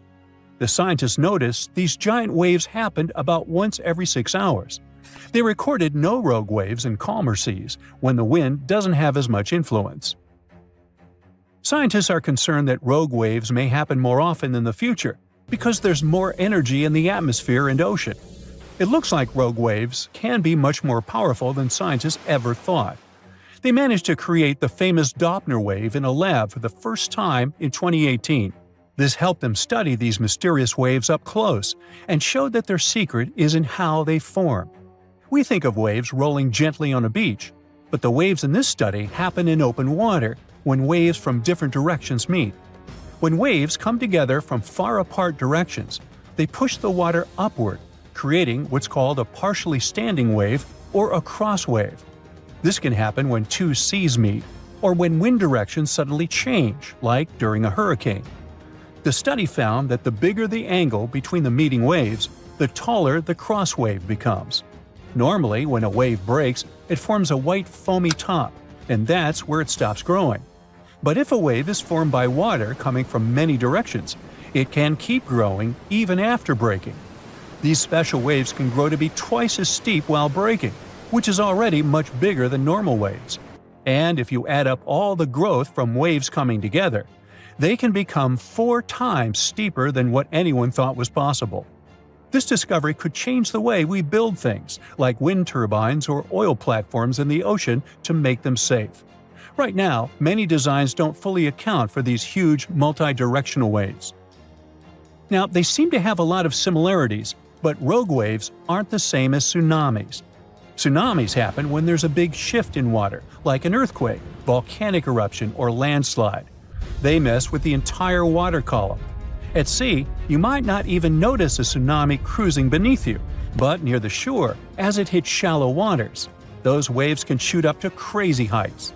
Rogue waves are formed at the surface level, although sometimes they can form deep below, and these are called rogue internal waves. The snowpack over your head splits in two right in front of your eyes and starts tumbling down in the frozen slope to its resting place far, far below. Anything in its way is crushed under the immense mass of snow and debris. You're witnessing an avalanche, one of the most dangerous natural disasters. But what if I tell you about another kind of avalanche, no less blood-chilling than the mountain one? And the most bizarre thing about it is that it occurs underwater. Underwater avalanches are powerful and disastrous natural phenomena, often much more dangerous than land ones. They have the potential to wreak havoc on the entire planet, leading to catastrophic consequences. The most alarming thing? They occur all the time under the surface of the ocean, impossible to see, predict, and extremely difficult to measure. Such avalanches can get 100 times larger than land ones, and they pose a great risk to the world's communications, capable of leaving the entire planet without the internet. But we'll talk about it a bit later. First, let's go 60,000 years back into the past. We're near the northwest coast of Africa, ready to witness the colossal scale and devastating impact of a ginormous underwater avalanche. It started as a quite small underwater landslide in the Agadir Canyon.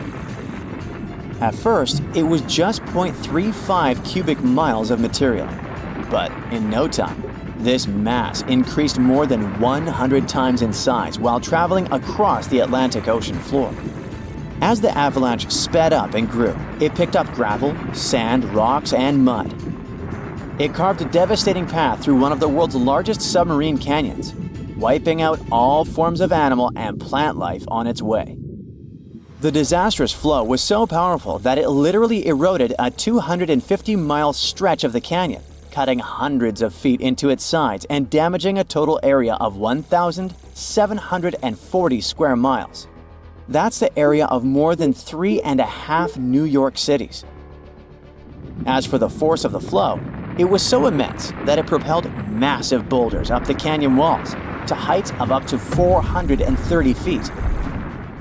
Before scientists discovered the evidence of this catastrophic event, they had seriously underestimated the scale of destruction caused by submarine avalanches. By the way, these devastating catastrophes can start not only far away in the ocean, but also at estuaries. Let's go back to 14 January 2020 and see for ourselves. A turbidity current, a rapid, downhill flow of water containing a lot of sediment, rushed more than 680 miles from the Congo River estuary in the deep sea. This current appeared due to two factors: terrible flooding along the Congo River in late December 2019 and unusually large spring tides. This resulted in an avalanche of sand and mud. Its volume was equivalent to 1/3 of all the sediment produced annually by all the rivers in the world.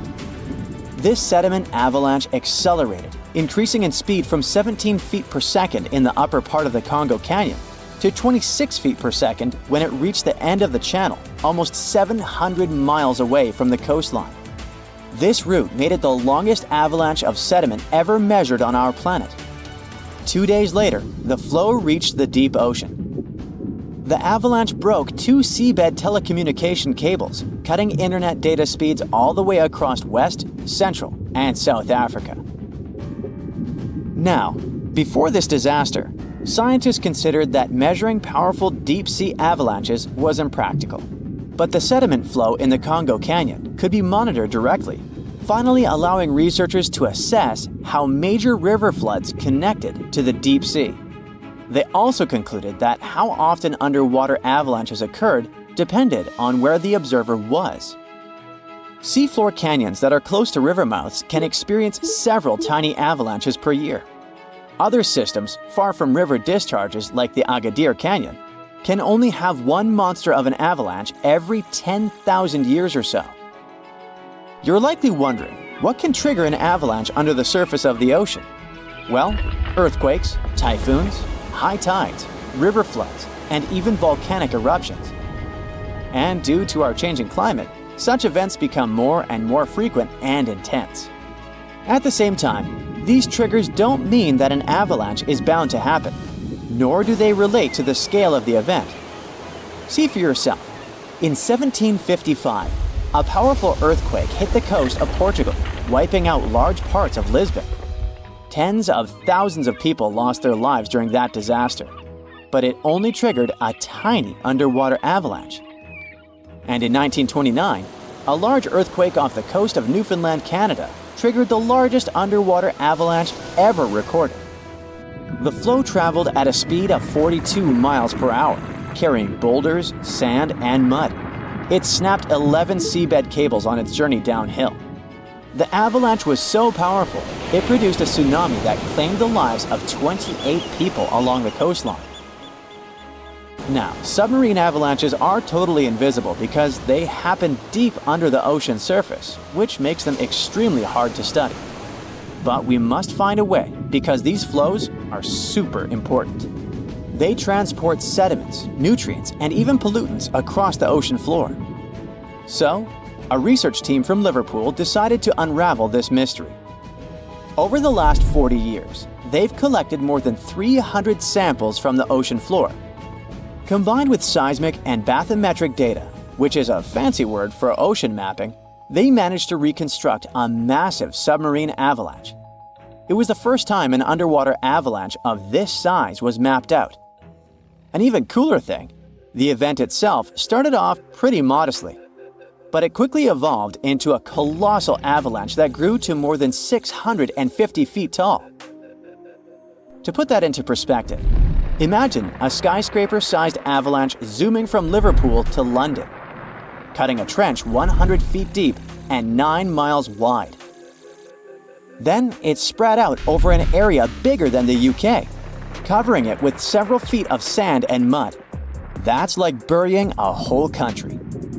These findings are actually a big deal because they show that even a small underwater landslide can turn into something massive and super destructive. But that's not the worst. Think about undersea internet cables, which are essential for global communication. There are more than 550 active seafloor cables around the world. Their combined length is a whopping 870,000 miles. That's enough to wrap around our planet 35 times. When a submarine avalanche breaks seafloor cables, the effects are usually super expensive and devastating. For example, in 2006, an earthquake in Taiwan triggered underwater avalanches that cut loads of seafloor cables connecting Southeast Asia with the rest of the world. The largest internet operator in China had a 90% loss of traffic to the USA at the peak of the event. As for Taiwan itself, it experienced between 74 to 100% loss in traffic to neighboring islands.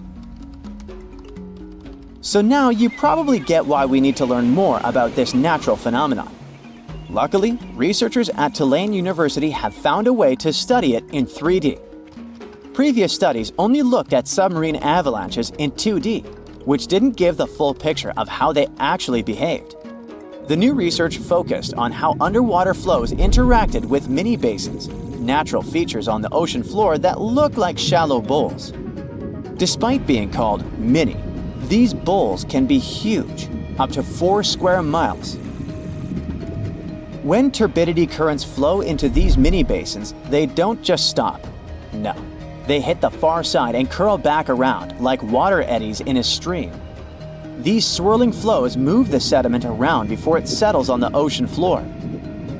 The size of the mini basin and the speed of the flow can change how the current behaves. If the basin is big and the current is slow, it starts to fill up with sediment. But if you crank up the flow speed or shrink the basin, the current starts to overflow, spilling over the basin. To study all this, the researchers created a mini version of a mini basin in a pool and used different speeds of flow to simulate turbidity currents. They even made their own sediment mixtures to see how different sizes of particles would behave. In the end, they managed to mimic real-life ocean conditions, but on a smaller, manageable scale. Pretty cool, huh? The sea is kind of rough today. Nothing special, but still, you have that sinking feeling in your stomach. Call it a sense of foreboding. Something bad is going to happen, and then you hear terrified shouts. You turn around and see a giant wave, much higher than the one surrounding it. Is it a tsunami? That's true.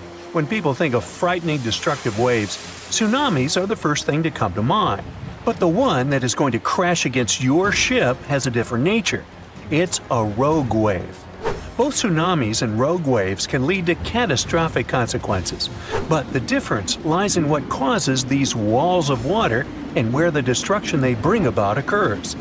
So, imagine a giant 60-foot tall wave rolling over your ship. It's a miracle that the vessel doesn't sink. This massive wave, a rogue wave, seems to have appeared out of the blue, very suddenly and unexpectedly. But however mysterious, solitary, and ominous rogue waves may seem, they're actually not that rare. Now, imagine the average room in your house. The ceiling there is likely 8 feet high. A typical 2-story house is somewhere between 20 and 30 feet high. And the Statue of Liberty is 111 feet tall if we measure it from the toes to the top of the head. Now you have something to compare rogue waves with. The largest of such waves can reach a height of 50 to 90 feet. To be considered rogue, a wave must appear seemingly out of nowhere and be higher than other waves in the area. But how much higher is still under debate. Some experts think it should be at least twice as high as other large waves in the area, while others disagree. Rogue waves are also steeper than regular waves, which normally take the form of massive swells. This allows ships to maneuver up and down such waves, even when they're really high. A rogue wave, however, looks like a wall of water, and since it's steeper than other waves, it slams into a ship with enormous force, sometimes breaking over the vessel. Another reason why rogue waves are a mystery is that no one has ever filmed the formation of such a wave and followed its life cycle. There are several photos of rogue waves, but for many centuries, the only evidence of their existence was legends and stories told by sailors who survived them. Scientists are still not sure how rogue waves form, but one theory involves wave reinforcement. It happens when two waves interact and their heights get combined.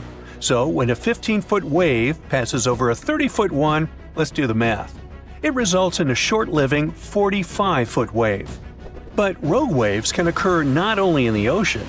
On November 10, 1975, on Lake Superior, a group of 3 rogue waves, also known as the Three Sisters, might have sunk the SS Edmund Fitzgerald, an American Great Lakes freighter. The ship and the crew members were lost in the catastrophe. The waves followed each other too closely, so the ship couldn't recover and shed the water from the first wave before the following one struck. The captain of a ship that was not far from the Fitzgerald reported that his vessel had been hit by 2 30 to 35-foot waves. These waves, likely followed by a third one, then moved further in the direction of the Fitzgerald and might have caused the sinking. Now, let's wave bye-bye to that, and let's move on to tsunamis. It is an extremely dangerous natural disaster. It's very different from rogue waves. In most cases, a tsunami is caused by an underwater earthquake. Usually, when a tsunami is born, it's just a few feet high. But the closer it gets to the shore, the larger it grows. Soon it enters shallow waters and starts to slow down. The first tsunami wave crashes against the shore. Its top moves faster than the bottom, and that's what makes the wave so high and steep. The lowest point of the wave gets to dry land first. In the process, it creates a vacuum effect that pulls the water away from the coast, burying the harbor and seafloor. Those who recognize this first sign of an approaching tsunami still have a chance to save their lives. 5 minutes later, an enormous wall of water hits the shore and wipes out everything in its way. But it's not just a single wave, there are many. This phenomenon is called a wave train. How fast this train is traveling depends not on how far it is from the source of the waves, but on the ocean depth. Tsunamis can move as fast as a jet plane in the middle of the ocean, but once they enter shallow waters, their speed drops. The first tsunami wave isn't usually the strongest, but lots of people don't know it and make the grave mistake that sometimes costs them their lives. After the first wave is gone, they relax and believe the danger is over. That's why the next waves, much bigger and more powerful, catch them off guard. Now sometimes a tsunami comes as a torrent of foaming water. At other times, it makes the sea withdraw, leaving behind stranded fish and overturned boats. Also, if you spot a slight rise in sea level, it might be the sign of an approaching tsunami. The incoming water is the first tsunami wave. The second one can be even larger, and it comes sometime later. You can also notice seawater bubbling, swirling, and creating bizarre patterns. It's another sure sign a tsunami is near. Repeated wave surges can also warn you about a tsunami. If you see unusual swells coming at regular intervals, it might be time to evacuate to high ground. Surprisingly, some of the largest tsunami waves in the world were caused by landslides. For example, a landslide in Lituya Bay in Alaska formed a megawave, one of the largest ever recorded. Its height was 1,720 feet. The mega tsunami surged over the headland, washing away trees, plants, and soil down to bedrock. The wave reached more than half the height of the Burj Khalifa, the tallest construction in the world. When a third of the East Molokai volcano in Hawaii caved in and collapsed into the Pacific Ocean, it triggered a tsunami the size of one of the tallest buildings in the world, Shanghai Tower. The wave was around 2,000 feet high. Another bizarre and dangerous ocean phenomenon is square waves. They appear when two different wave patterns crash into each other at 90 degrees. It often happens near peninsulas or land where two different seas or oceans meet. This phenomenon does kind of look spectacular, but only if you're watching it from the shore. Don't even think about getting in the water to play with such waves. Cross currents in that spot can easily pull even a skilled swimmer under the water. Square waves have caused many shipping accidents over the years, too. And if you see wild, choppy waves carrying ocean debris and seaweed, stay out of the water, too. It can be a sign of a strong rip current. That can carry you far away into the ocean. And now, let me tell you about a much larger, I would even say planet-wide phenomenon called Rossby waves. There are two kinds of such waves, oceanic and atmospheric. But since we're talking about ocean waves, yeah. Slow-moving Rossby waves are totally different from ocean surface waves.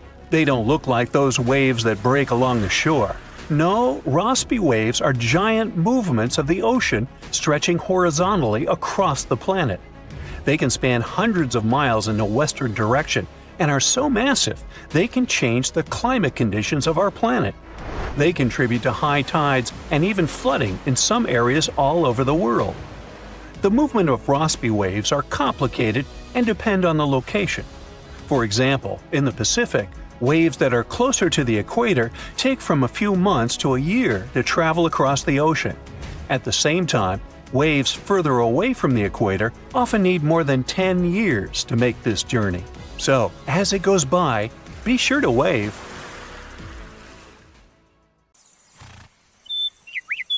On September 16th of 2023, without warning, the Earth began to hum. A low, strange vibration reverberated through the crust. This set off seismic alarms all across the globe. For 9 days straight, the planet was pulsing with this horrifying rhythm, and scientists had no idea what was going on. Meanwhile, the total disaster was happening in Greenland. It wasn't an earthquake. They knew that much. They could tell it by the rhythm. Since we all live on giant tectonic plates, they constantly move and slide on magma like icebergs on water.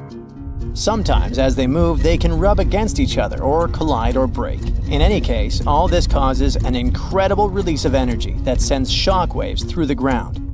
That's when we feel the ground literally shaking, and it's what we call an earthquake. These vibrations we feel are called seismic waves. Seismometers pick them up as pings or rumbles. In a typical earthquake, they create a bunch of different frequencies. It's a crazy chaotic mix of low and high frequencies, like smashing every piano key. What was weird about the Greenland event is that the signals weren't like that at all. It was a steady, single-frequency vibration, as if some ancient machine was stirring beneath the earth. It's like one piano key being struck over and over, creating a doom-like, repetitive sound. Turns out, what they were hearing wasn't the noise of tectonic plates going wild. It was a phenomenon seismologists had never seen before. The days passed, and the mysterious noise just kept going. The vibrations repeated every 90 seconds, echoing around the world. The hunt for answers was growing more desperate. Seismologists had no idea what they were dealing with. They had to gather a huge international team of 68 people from 15 countries. All these scientists were gathering seismic data, satellite images, and doing some advanced math for several days, until they finally realized who the culprit was. Water. It all happened in a remote, desolate region of East Greenland. This place is full of fjords. narrow inlets of the sea between high cliffs, kinda like deep water-filled valleys surrounded by towering rocky sides. In this area, surrounded by jagged peaks and icy waters, the air was still. The landscape seemingly frozen in time. Nothing here changed much for years. Until one day. A colossal landslide has unfolded in the Dixon Fjord. One of those steep mountainsides towering over the fjord at almost 4,000 feet high collapsed in a massive landslide.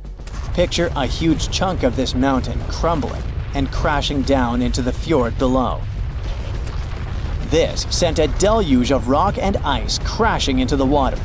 The impact was just apocalyptic, 882 million cubic feet of debris. That's enough ice and rock to fill 10,000 Olympic-sized swimming pools, or 10 Great Pyramids of Giza. And all this nightmare hurled into the water with such force that it kick-started a tsunami about 360 feet high, taller than the Statue of Liberty, into the air. What's crazy is that this incredibly powerful wave was trapped in the fjord by narrow cliffs, unable to escape. It's like water sloshing in a closed bathtub. For 9 days, the mega tsunami continued to churn through it. That's why we heard this endless hum. It was a rhythmic back and forth of the water slamming against the walls. The shock waves were rippling deep into Earth's crust, vibrations so strong that they were picked up by seismometers around the globe. This was a phenomenon so rare, so unprecedented, that it left scientists stunned. It turned out to be a perfect storm of elements. A glacier, weakened by years of warming, could no longer bear the weight of the mountain above. This collapse was inevitable, and the chaos literally shook the Earth to its core.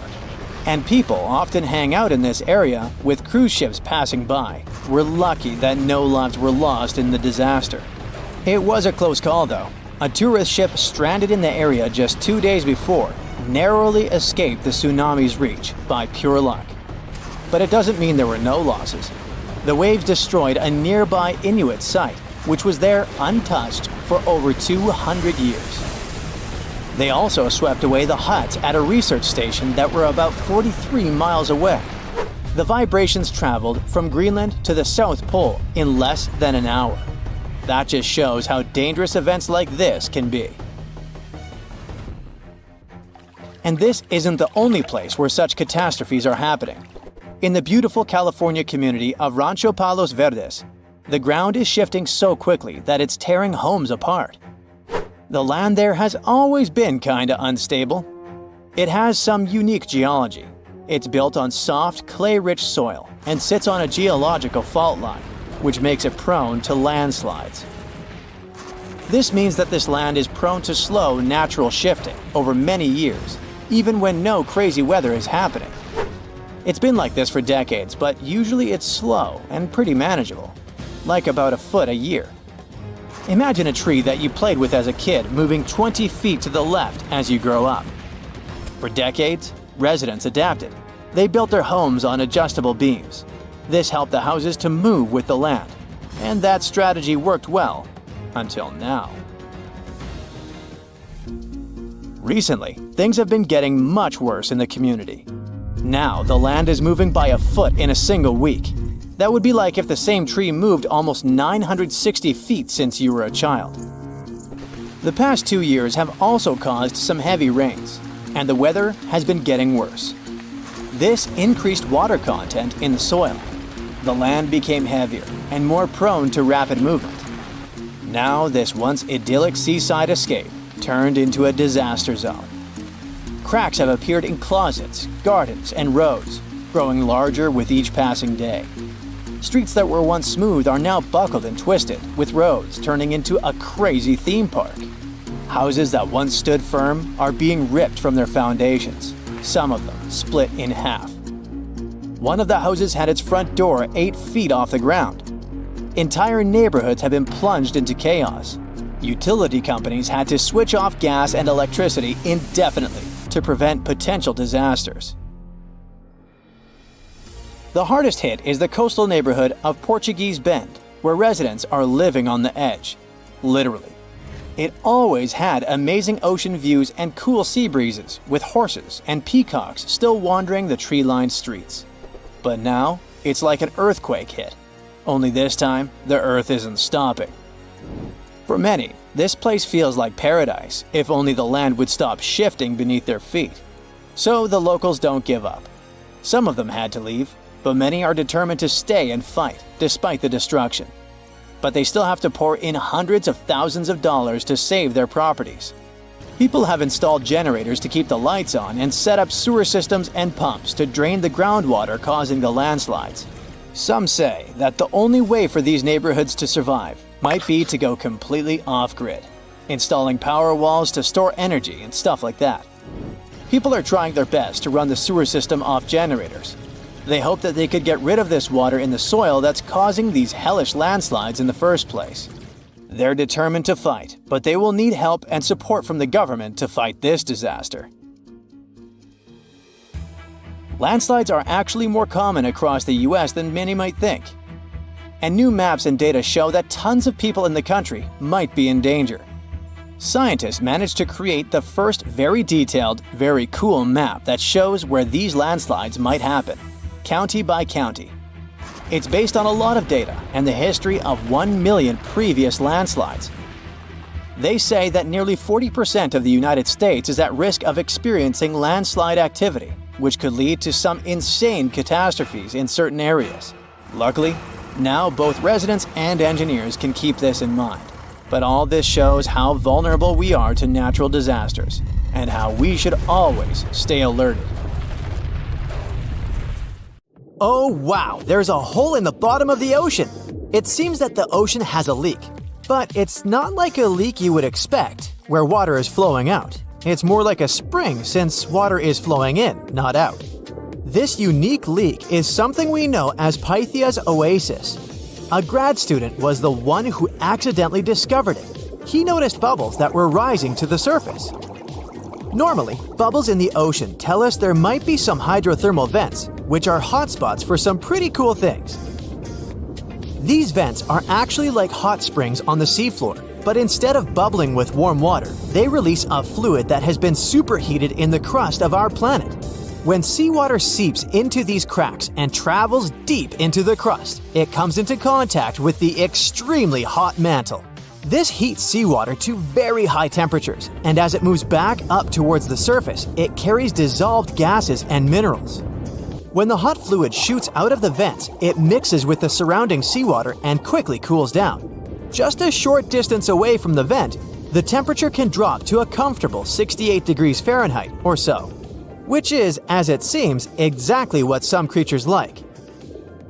And there are some real weirdos living down there in the darkness, like ghostly fish, giant red-tipped tube worms, and a unique type of shrimp with eyes on their back. And some of them, like tube worms and bacteria, rely on the chemicals and minerals released by the vents to survive in harsh conditions. But in this case, the bubbling water didn't come from a hydrothermal vent. It was there because of a spring, and that's a bit more concerning. You see, the water in this reservoir needs to stay where it is. If too much of it seeps out, there could be some serious consequences, especially for the surrounding area.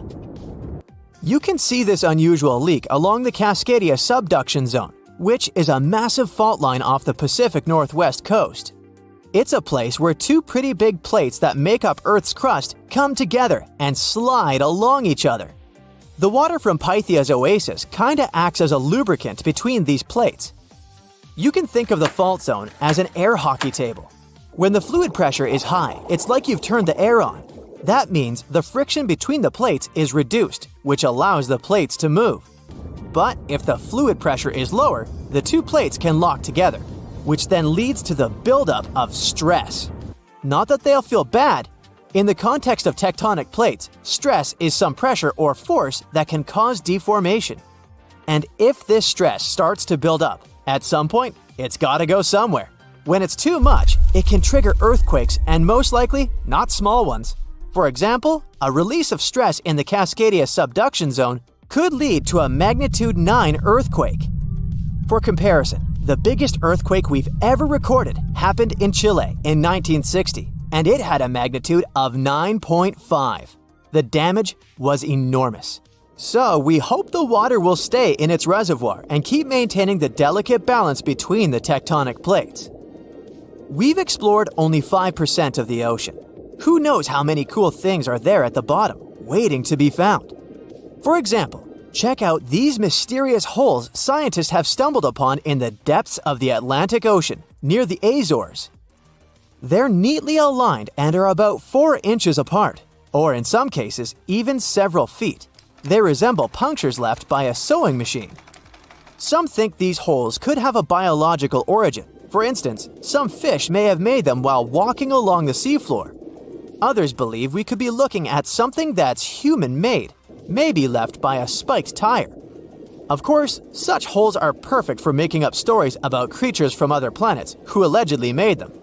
Or maybe even legendary monsters, like that one from Loch Ness. It's definitely hard to explain such symmetry of the holes, but one deep-sea biologist offered a pretty good explanation. He said there could be an animal burrowing beneath the sediment, and from time to time, it could make little chimneys just to get access to clean water circulation in its small burrow. I mean, there are sediment piles around the opening of each hole, and they do support the idea that something pushed the soil from below. But there's still no proof these holes are actually connected beneath the surface. And there are also a lot of things hidden at the bottom of the oceans and seas that ancient civilizations left us. For instance, archaeologists made a really cool discovery off the southern coast of Croatia, a road hidden under layers of sea mud that's 7,000 years old. They found the ancient road at the sunken Neolithic site of Solin. The site of Solin was a human-made island in ancient times, and an archaeologist discovered it 2 years ago. He was studying satellite images of the area around Korčula, one of the beautiful Croatian islands. When he realized there could be something interesting at the bottom of the sea, he dove into the water with his colleague.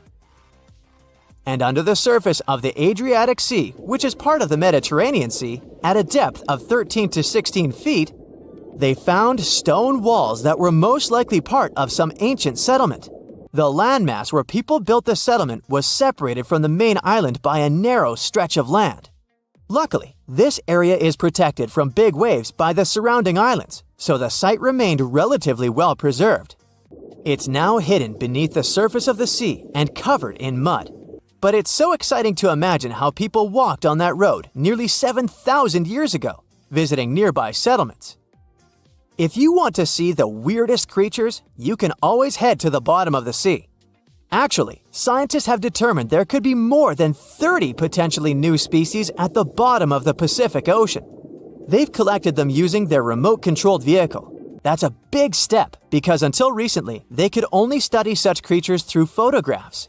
I'm talking about segmented worms, different types of coral, some invertebrates similar to centipedes, and many others. But there are also many old freaky creatures that we already know about that look like they came from sci-fi movies. Red octopus, blobfish. Okay, this one kinda looks normal until you raise it to the surface. The goblin shark, Sloane's viperfish, zombie worms. Ugh. Yeah, I hear ya. Let's move on. The seafloor hides things from space too. There are traces of rare forms of plutonium and iron at the bottom of the Pacific Ocean. And what's awesome is that all this has come from space. These radioactive materials probably formed during some kind of cataclysmic event in space and eventually made their way out to our beautiful home planet. And this extraterrestrial debris most likely appeared on Earth within the past 10 million years. After it fell to the Pacific Ocean and settled at a depth of almost a mile, it became part of all those layers of rock down there. Plutonium is especially exciting for scientists. I mean, only tiny amounts of it have been found. Hundreds of atoms maybe. But it's still remarkable because these atoms are created by exploding stars.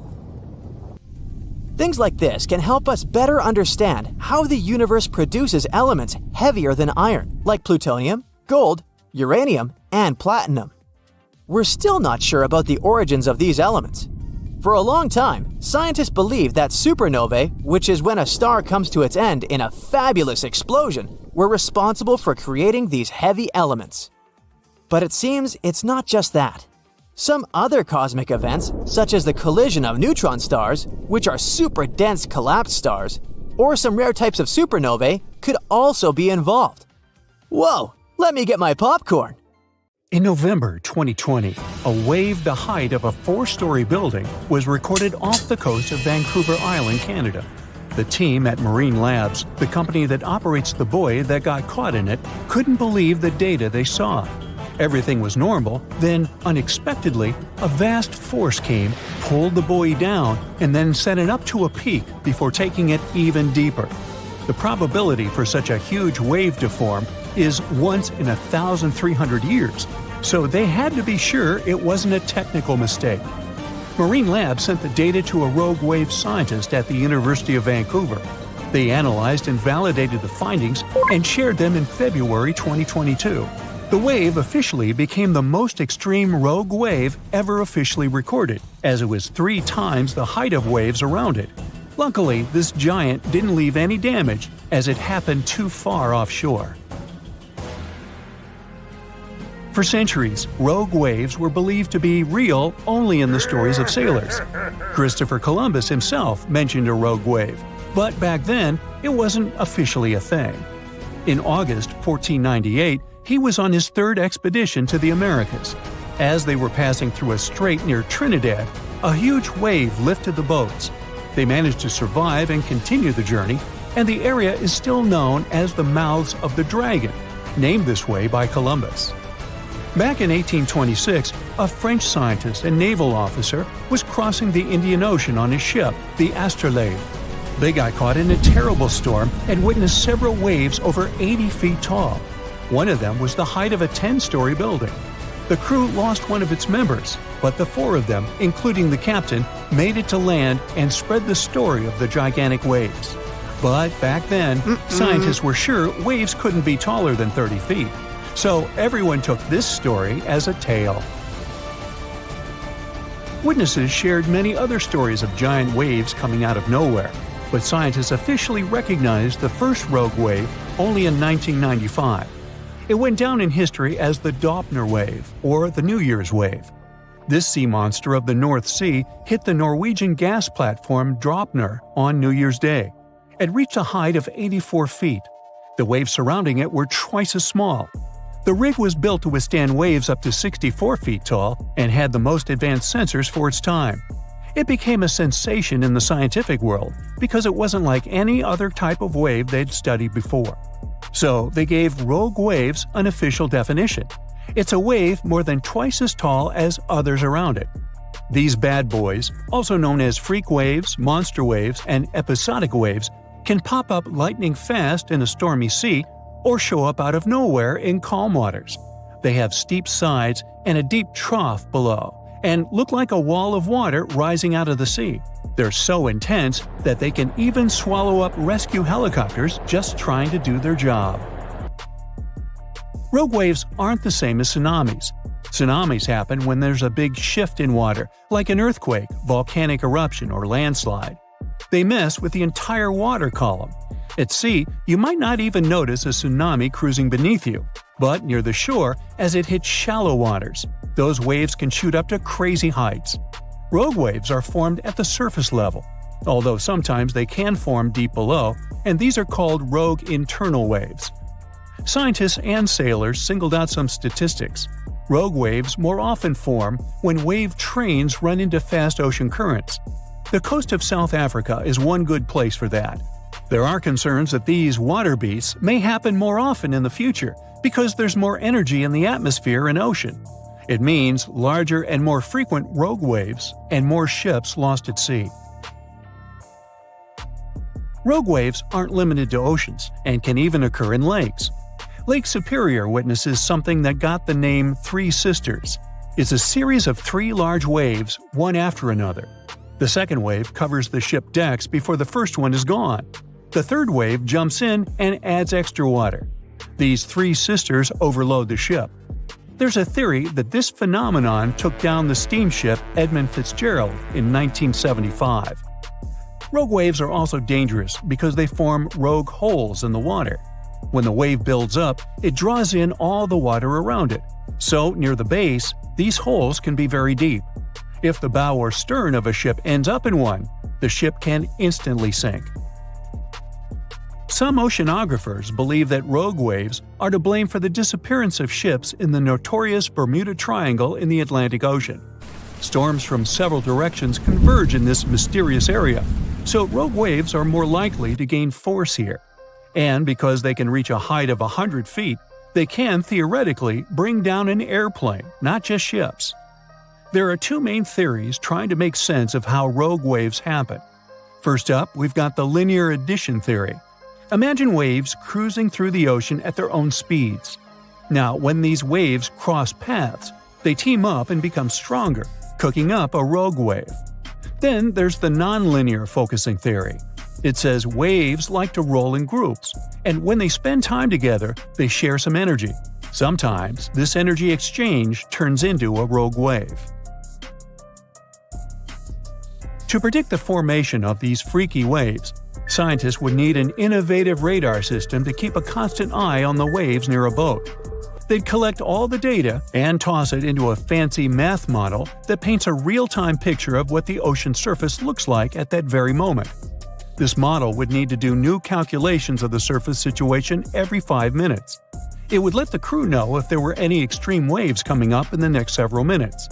Such a system doesn't exist yet, but as scientists measure more rogue waves, mathematicians may find a way to alert us of the upcoming rogue waves rising out of the water. Sometimes you can hear the term sneaker wave as a synonym for rogue waves, but oceanographers claim there's a difference. Rogue waves occur mostly in the ocean, and sneaker waves build up at the shore. They're also known as king waves and sleeper waves, and they roll up much faster than usual waves when they approach the beach. They always appear without warning after smaller waves and can be powerful. They can carry swimmers further away into the ocean. But the worst part is, they can also sweep you off your feet and into the water when you're casually strolling on a jetty or the beach, or on an outcropping nearby. Oregon State University researchers found that sneaker waves form in offshore storms that carry wind energy to the ocean surface. With all that energy, several waves unite and overlap into one beast that stands higher and goes further ashore than a regular wave. Another thing that makes them more dangerous is that, just like rogue waves, they're hard to predict. Fishers, surfers, and others who spend a lot of time by the water normally know when and what to escape when it comes to big waves. With sneaker waves, that logic doesn't work. There is no set time of the year when they're more active either, but putting together some data shows you're more likely to experience one of those somewhere between April and October, and the peak would be in October and November. Sneaker waves carry huge amounts of water, sand, and gravel.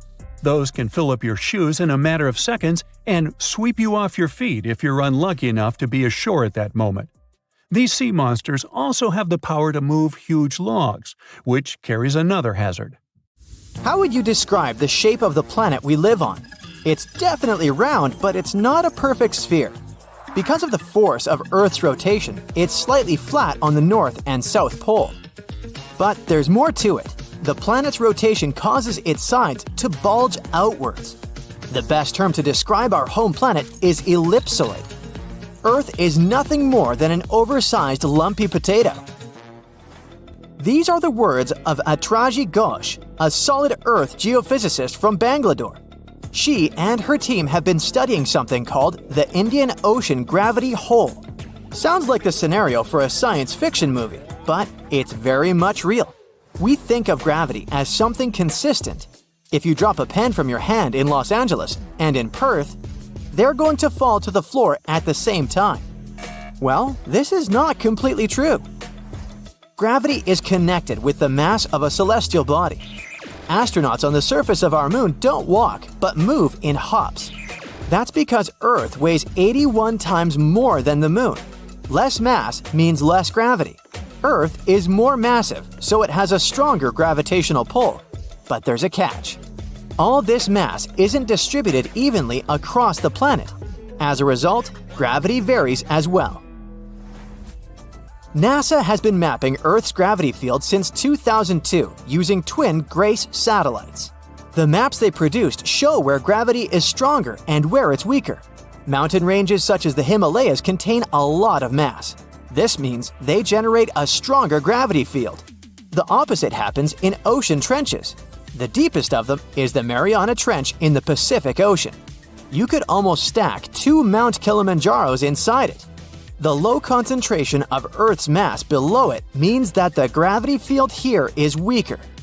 Places on the globe where huge chunks of mass are missing are called geoid lows.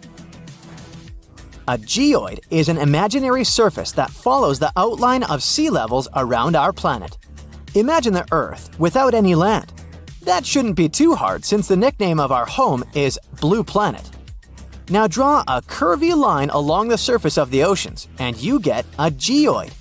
In reality, the line stretches across oceans as well as land masses. Scientists use this imaginary line to calculate the depth of tremors or objects that occur underground. When the wavy line goes down, that's a geoid low. The biggest of them sits at the bottom of the Indian Ocean. The first to discover it was a Dutch geophysicist in 1948. He was performing a gravity survey from a ship. The man noticed that sea levels dipped over 320 feet below the global average. The gravity hole got the official name Indian Ocean Geoid Low. It spans well over 1 million square miles off the southern coast of India. If you went out at sea in the middle of the gravity hole, you wouldn't notice much, just an endless ocean as far as the eye could see. The only way to measure the dip in gravity is through extensive geophysical measurements and calculations. The concept of a gravitational hole existed for nearly 2 centuries in the scientific community, but researchers could study it in high detail only after satellite measurements became possible in the late 20th century. A team of Indian scientists was determined to explain the anomaly that had been puzzling geologists for decades. They used supercomputers to simulate the seismic activity that formed our planet. A total of 19 simulations revealed how tectonic plates moved across the span of over 140 million years. This was during the Cretaceous period, the time when T-Rex roamed the Earth. Nearly a third of the possible scenarios produced a geoid low, similar to the one in the Indian Ocean. The most important factor in these models was the presence of magma plumes. These are places inside the Earth's mantle, where lava flows upwards. The mantle sits between the planet's outer core and the thin crust we walk upon.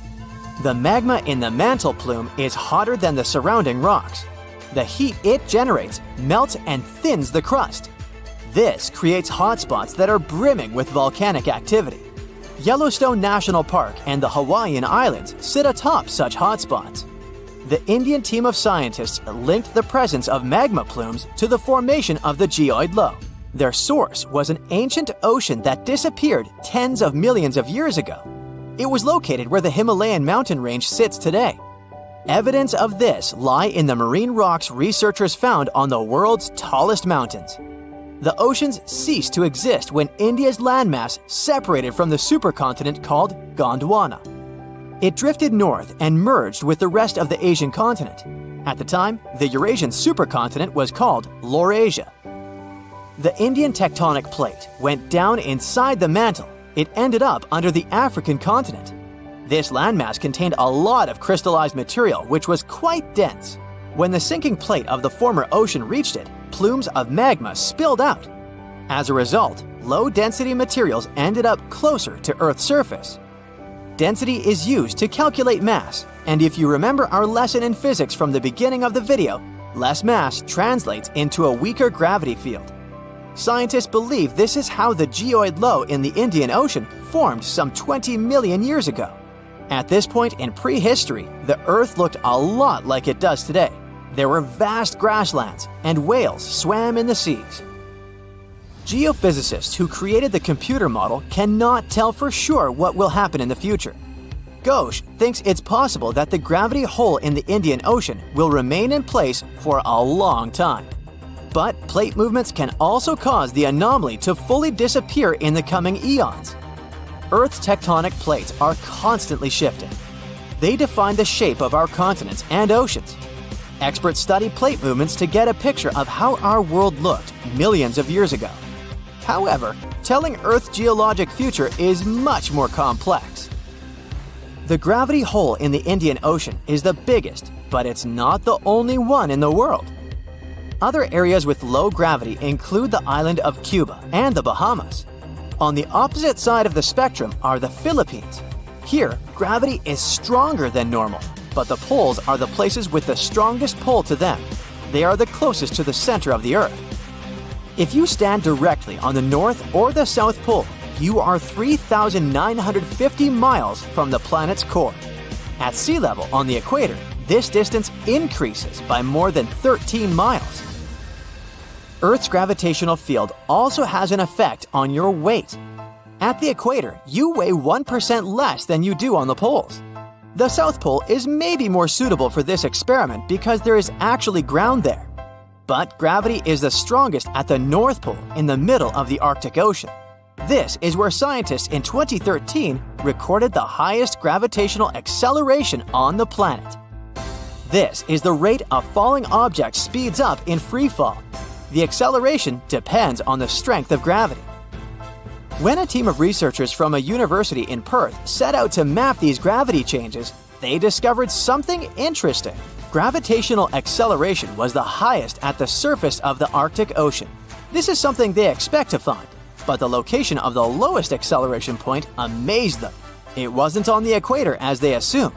The spot lay more than 600 miles south of it at Mount Huascarán in Peru. Scientists believe that the mountain's height had an effect on the phenomenon. This peak in the Andes is the highest point in the South American country.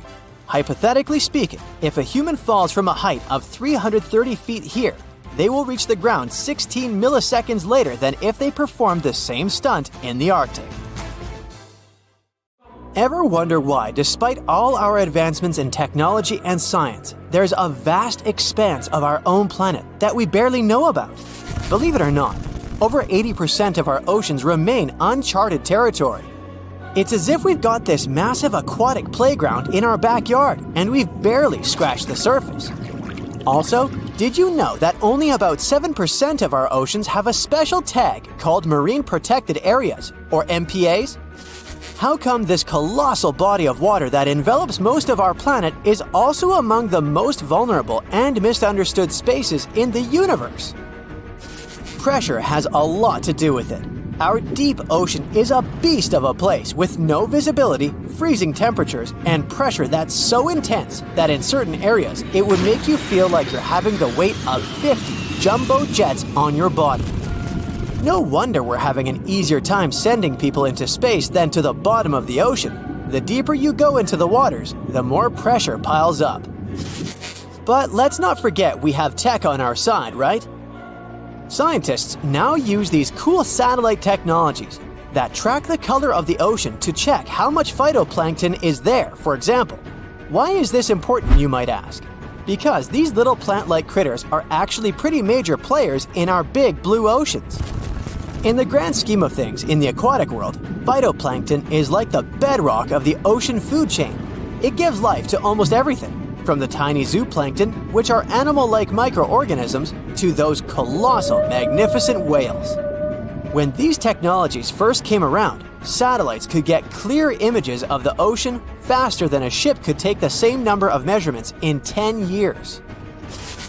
But it's not all about looking at the ocean from space. Sometimes you gotta dive in there and see it for yourself. Thankfully, we've come a long way in ocean exploration tech too.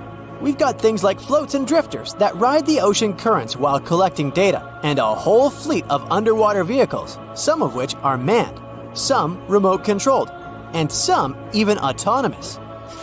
Remember James Cameron, the guy who made the movie Titanic? He's super into exploring the ocean, and in 2012, he set a record by going down to the Mariana Trench in a vertical torpedo sub. He thinks there's nothing like being in the ocean and experiencing it firsthand. Other companies use a mix of technologies for their ocean explorations. It led them to discover amazing stuff like a deep-sea coral reef near Morocco, the only one still growing in the Mediterranean Sea. They've also discovered new species and documented ones previously thought to live only in the Atlantic. These efforts have convinced local authorities to declare some places as marine parks. As with most scientific areas, the road isn't without its bumps. These expeditions can cost quite a lot, and the lack of detailed maps and data only adds to the challenge. We can't always rely on bathymetric information, meaning the study of the ocean floor, because it's often not available. And that's the tricky part. We need to explore more to know more, but getting the funds for these kinds of projects can be tough when there are so many unknown variables. One particular company's explorations have helped protect nearly 4 million square miles of ocean so far. The data they collect during their expeditions is invaluable. It's used to identify new species, locate vulnerable habitats, and even show where threatened species are being overlooked. Their work helps dismiss excuses from local authorities who claim they lack the necessary information to establish more MPAs. The same company supports a goal known as 30 by 30, aiming to protect 30% of our oceans by 2030. It's a big target, and there's a long road ahead, but ongoing ocean exploration can provide the proof needed to keep more of our oceans safe. We also need to set aside areas for protection and research, even when we don't have all the facts just yet. On that note, some cool scientists have recently stumbled upon a gigantic and mysterious world beneath the Pacific Northwest coast's ocean floor. The best part is, this massive realm of life is pretty much cut off from the rest of the world above, making it like a secret underground club that only the best microbiologists have access to. Picture an active city. Except the city is microscopic cracks in the basalt rocks of our oceanic crust, and its residents are microbes. These tiny creatures aren't like you and me. They don't rely on sunlight or the organic products of land and water ecosystems for sustenance. Instead, they thrive on chemical reactions with rocks and seawater. Scientists call this type of life chemosynthetic, which sounds complicated, but it basically means life sustained by chemical reactions. While this sort of life has been found deep in mines and around seafloor hydrothermal vents, the scale at which these creatures are found under the oceanic crust is unprecedented. It might even be the most extensive ecosystem on Earth. A geomicrobiologist from Denmark was part of the team that made this discovery. He claimed that over 50% of our planet's surface is oceanic crust, which is an average of 4 miles thick. Imagine the size of this chemosynthetic party happening down there. This discovery didn't happen overnight.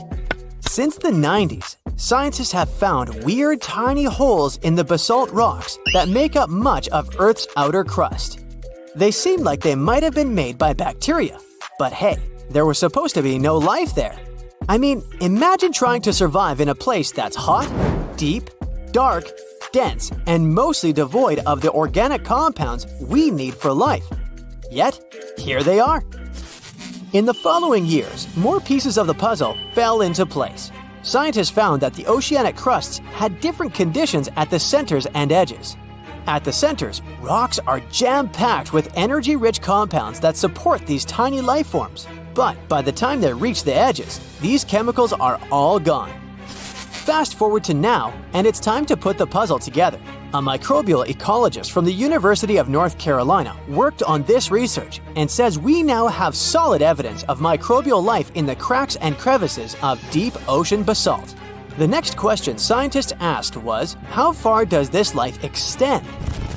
Researchers collected samples of crust from a plate roughly 120 miles off of Washington's coast, drilling deep beneath the ocean's surface. What they found down there was remarkable. The life down there runs on a unique fuel, hydrogen. Yep, in the absence of sunlight, hydrogen provides the energy for all their biological processes. These microbes use hydrogen to transform carbon dioxide into organic matter. This matter and other byproducts, like methane, then fuel other organisms, creating a network of life. Of course, the life down there isn't as complex as the one we know up here. Scientists doubt there will be any multicellular life under the ocean because it's too hot and energy poor. But hey, who knows? This universe under our oceans still has a lot to reveal. This whole thing is significant for many reasons. First, it confirms that life can exist in places without oxygen, which changes our perspective on where we can find life. This makes us wonder if life could exist under similar conditions on other planets, where surface conditions might be too harsh. The implications on Earth are also profound. If a large portion of life exists in the oceanic crust, then our understanding of life on our own planet could be completely changed. This exciting discovery stretches our understanding of life and prompts us to keep exploring the mysterious depths of our oceans, pushing the limits of our understanding. NASA is also in on the whole deep-sea exploration project. Why? Shouldn't they be preoccupied with outer space? Because they're hoping to find hints about what the oceans on other planets might look like. NASA specialists are really hopeful that by unearthing underwater secrets, we can solve some of the big questions about space. Plus, they're testing some nifty equipment for future journeys across our solar system. An underwater earthquake opens a huge gap in the ocean floor. A large volume of water moves to fill the crack. At the same time, waves start to spread out from that point. They're just a foot high at first, but the closer they get to shore, the larger they become. When the waves reach shallow waters, they start to slow down. Their lower parts get to dry land first. This creates a vacuum effect that pulls the water away from the coast. The harbor and seafloor are visible now. And then, an enormous wall of water hits the shore. It wipes out everything in its path. Several minutes later, more waves usually arrive. Or it can be a landslide happening near a large body of water. Enormous amounts of forest, soil, and rock roll down into a lake or ocean, producing huge tsunami waves. Volcanic eruptions are responsible for 5% of the world's tsunamis. They can move great volumes of water and generate really big waves. Some tsunamis are caused by meteorites striking into our planet. If one of these red-hot space visitors strikes the ocean, the force of this collision displaces enough water to produce an extremely powerful tsunami. When a tsunami starts, its waves are usually just 1 foot high. That's what a small wave looks like. It comes up to the waist of the average person. Surfers call such rather big waves double overhead. The largest earthquake ever recorded happened near the coast of southern Chile. It triggered a tsunami that reached Hawaii, Japan, and the Philippines. The tsunami's largest wave was as tall as a 5-story building. The largest wave ever surfed was half as tall as the Arc de Triomphe in Paris. Garrett McNamara set this record in 2011 in Nazaré, Portugal. In 1995, scientists proved the existence of rogue waves, sudden unexpected swells. On that day, they saw an 84-foot wave. It was taller than the world's largest passenger plane Airbus A380. The giant was surrounded by smaller 20-foot waves. Tohoku tsunami waves in 2011 were generated by the strongest earthquake in Japan's recorded history. The highest wave was almost half as tall as the Brooklyn Bridge. Krakatoa's volcanic eruption in 1883 produced the loudest sound ever heard on the surface of the planet. The highest tsunami wave the eruption formed was as tall as the Statue of Liberty. April Fool's Day tsunami in 1946 was triggered by a powerful earthquake near Alaska. The tsunami's highest wave was a bit taller than the Colosseum in Rome. The Boxing Day tsunami started in the Indian Ocean in 2004. It was caused by a powerful undersea earthquake. Its tremors produced a series of tsunami waves. The largest of them almost reached the height of the Leaning Tower of Pisa. One of the most disastrous landslides hit Lodeland Valley in Norway in 1936. An enormous piece of rock, almost twice as large as the Eiffel Tower, broke loose and hurtled into Lofoten Lake. This caused an enormous tsunami wave. It was almost as tall as the Taj Mahal in India. 2017 Greenland mega tsunami was triggered by a massive landslide at one of the fjords. The waves that flooded the shore reached the height of Big Ben. A powerful volcanic eruption caused a landslide from a 4,000-year-old lava dome. This set off Unzen volcano mega tsunami. The largest wave was half as tall as the Space Needle in Seattle. Fogo mega tsunami happened 73,000 years ago, when a part of the Fogo volcano collapsed into the sea. The mega tsunami's largest wave was as tall as the Washington Monument. When the upper 1,500 feet of Mount St. Helens exploded, it caused a massive landslide. A part of this avalanche plunged down into Spirit Lake. This caused a wave that was more than half the height of the Eiffel Tower. The Vejont Dam mega tsunami happened when a landslide dragged 9 billion cubic feet of forest, soil, and rock into the lake. A colossal wave overtopped the edge of the dam, taking out everything in its path. Its height was greater than that of the Golden Gate Bridge. A landslide in Lituya Bay in Alaska formed a megawave, one of the largest ever recorded. The mega tsunami surged over the headland, washing away trees, plants, and soil down to bedrock. The wave reached more than half the height of the Burj Khalifa, the tallest construction in the world. A third of the East Molokai volcano in Hawaii caved in and collapsed into the Pacific Ocean. This created a tsunami the size of the second tallest building in the world, Shanghai Tower. This area might just be the most important spot in America right now, as it is worth over $1 trillion. There's something incredibly valuable hidden right here at Thacker Pass, and it is going to shake things up, not just in Nevada, but in the U.S. economy and its global relations. The McDermott Caldera is a massive area, about 28 miles long by 22 miles wide, stretching across northern Nevada and southern Oregon. It's in Humboldt County, a quiet, rural place with just one main city that's going to change a lot in the next 5 to 10 years. That's because they found white gold there. We're talking about lithium. And to explain why this metal is so important, we need a scale. On one side, we place a chunk of lithium, and on the other, an apple. What do you think will happen? If both have the same volume, the scale is going to tip toward the apple. That's because lithium is super light.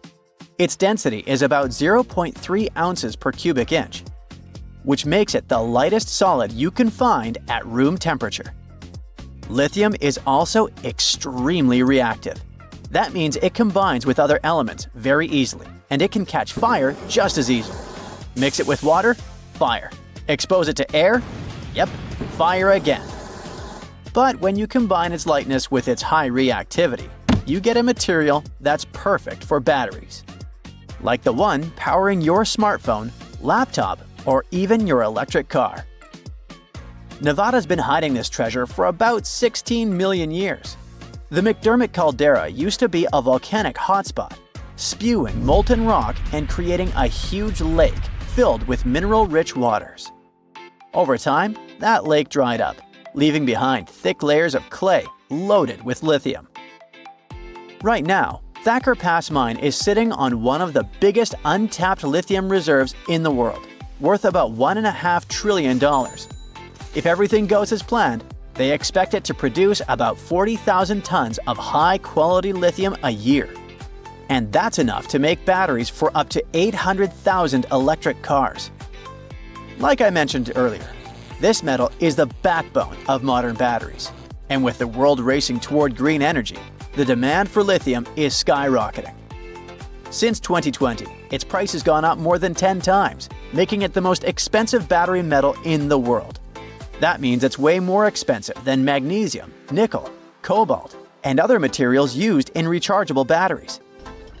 Right now, we're using about 1.16 million tons of lithium per year, and roughly 85% of it goes into making batteries, mostly for cars. Between 2030 and 2040, experts think we will need to double the money we're putting into production, from $94 billion to $188 billion. At the same time, investment in batteries will jump by over 200%, reaching $686 billion. Finally, by 2050, the demand for lithium is expected to be more than 10 times higher than what we're producing now. Sorry, I know that's a lot of numbers, but I just want to show how important Thacker Pass will be for the whole world. This mine is going to be key to keeping everything running. I mean, literally, since most of the future demand will be for things like cars, electric bikes, scooters, and renewable energy storage. Nevada could also be the epicenter of a global energy revolution, with the US aiming to cut pollution by 50% by 2030. A big part of that is replacing gas-powered vehicles with electric ones. And to make that happen, America is going to need a whole lot more lithium than it's producing right now. Nowadays, most of the metal used in the United States come from countries like Chile and Argentina. So if America wants to be a leader in this market, it really needs to invest more and more in projects like Thacker Pass. But there's another challenge. Finding lithium in a mine is one thing, but refining it is another story. Just like diamonds are carefully cut and shaped to bring out their sparkle and sold in rings and necklaces, something similar needs to be done with lithium. The raw material that comes from the mines has to be refined into a pure form that can actually be used in things like batteries. And China pretty much dominates this part of the market, and they're responsible for about 75% of global lithium-ion battery production. In other words, it doesn't matter if a country finds this powerful metal on its land, it will probably still need China to help refine it. So, the US is eager to strengthen its supply chain. In fact, they're so excited about this possibility that authorities have invested over $2 billion in loans into the Nevada project. Because of that, Thacker Pass could make the US a leader in lithium production worldwide. If their estimates are right, the McDermott caldera could hold nearly half of the world's known lithium reserves. It would almost double the reserves found in Bolivia's salt flats, for example, which used to hold the record for the world's largest deposit. This discovery is about to change Humboldt County for good.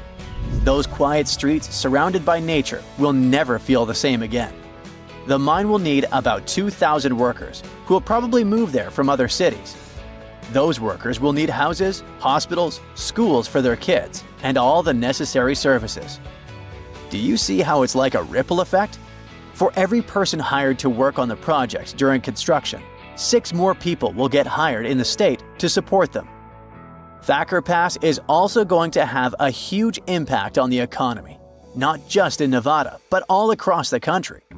People expect the mine to be active for 35 years, and each year it's expected to generate over $2 billion. But here's the thing. In Thacker Pass, they'll be extracting lithium from clay, and this process has never been done on such a huge scale before. So it's kind of a hit or miss. But if it works, it could completely change the industry. Big question. Who's interested in all this? Well, we've got 3 big companies eyeing the lithium market in the US.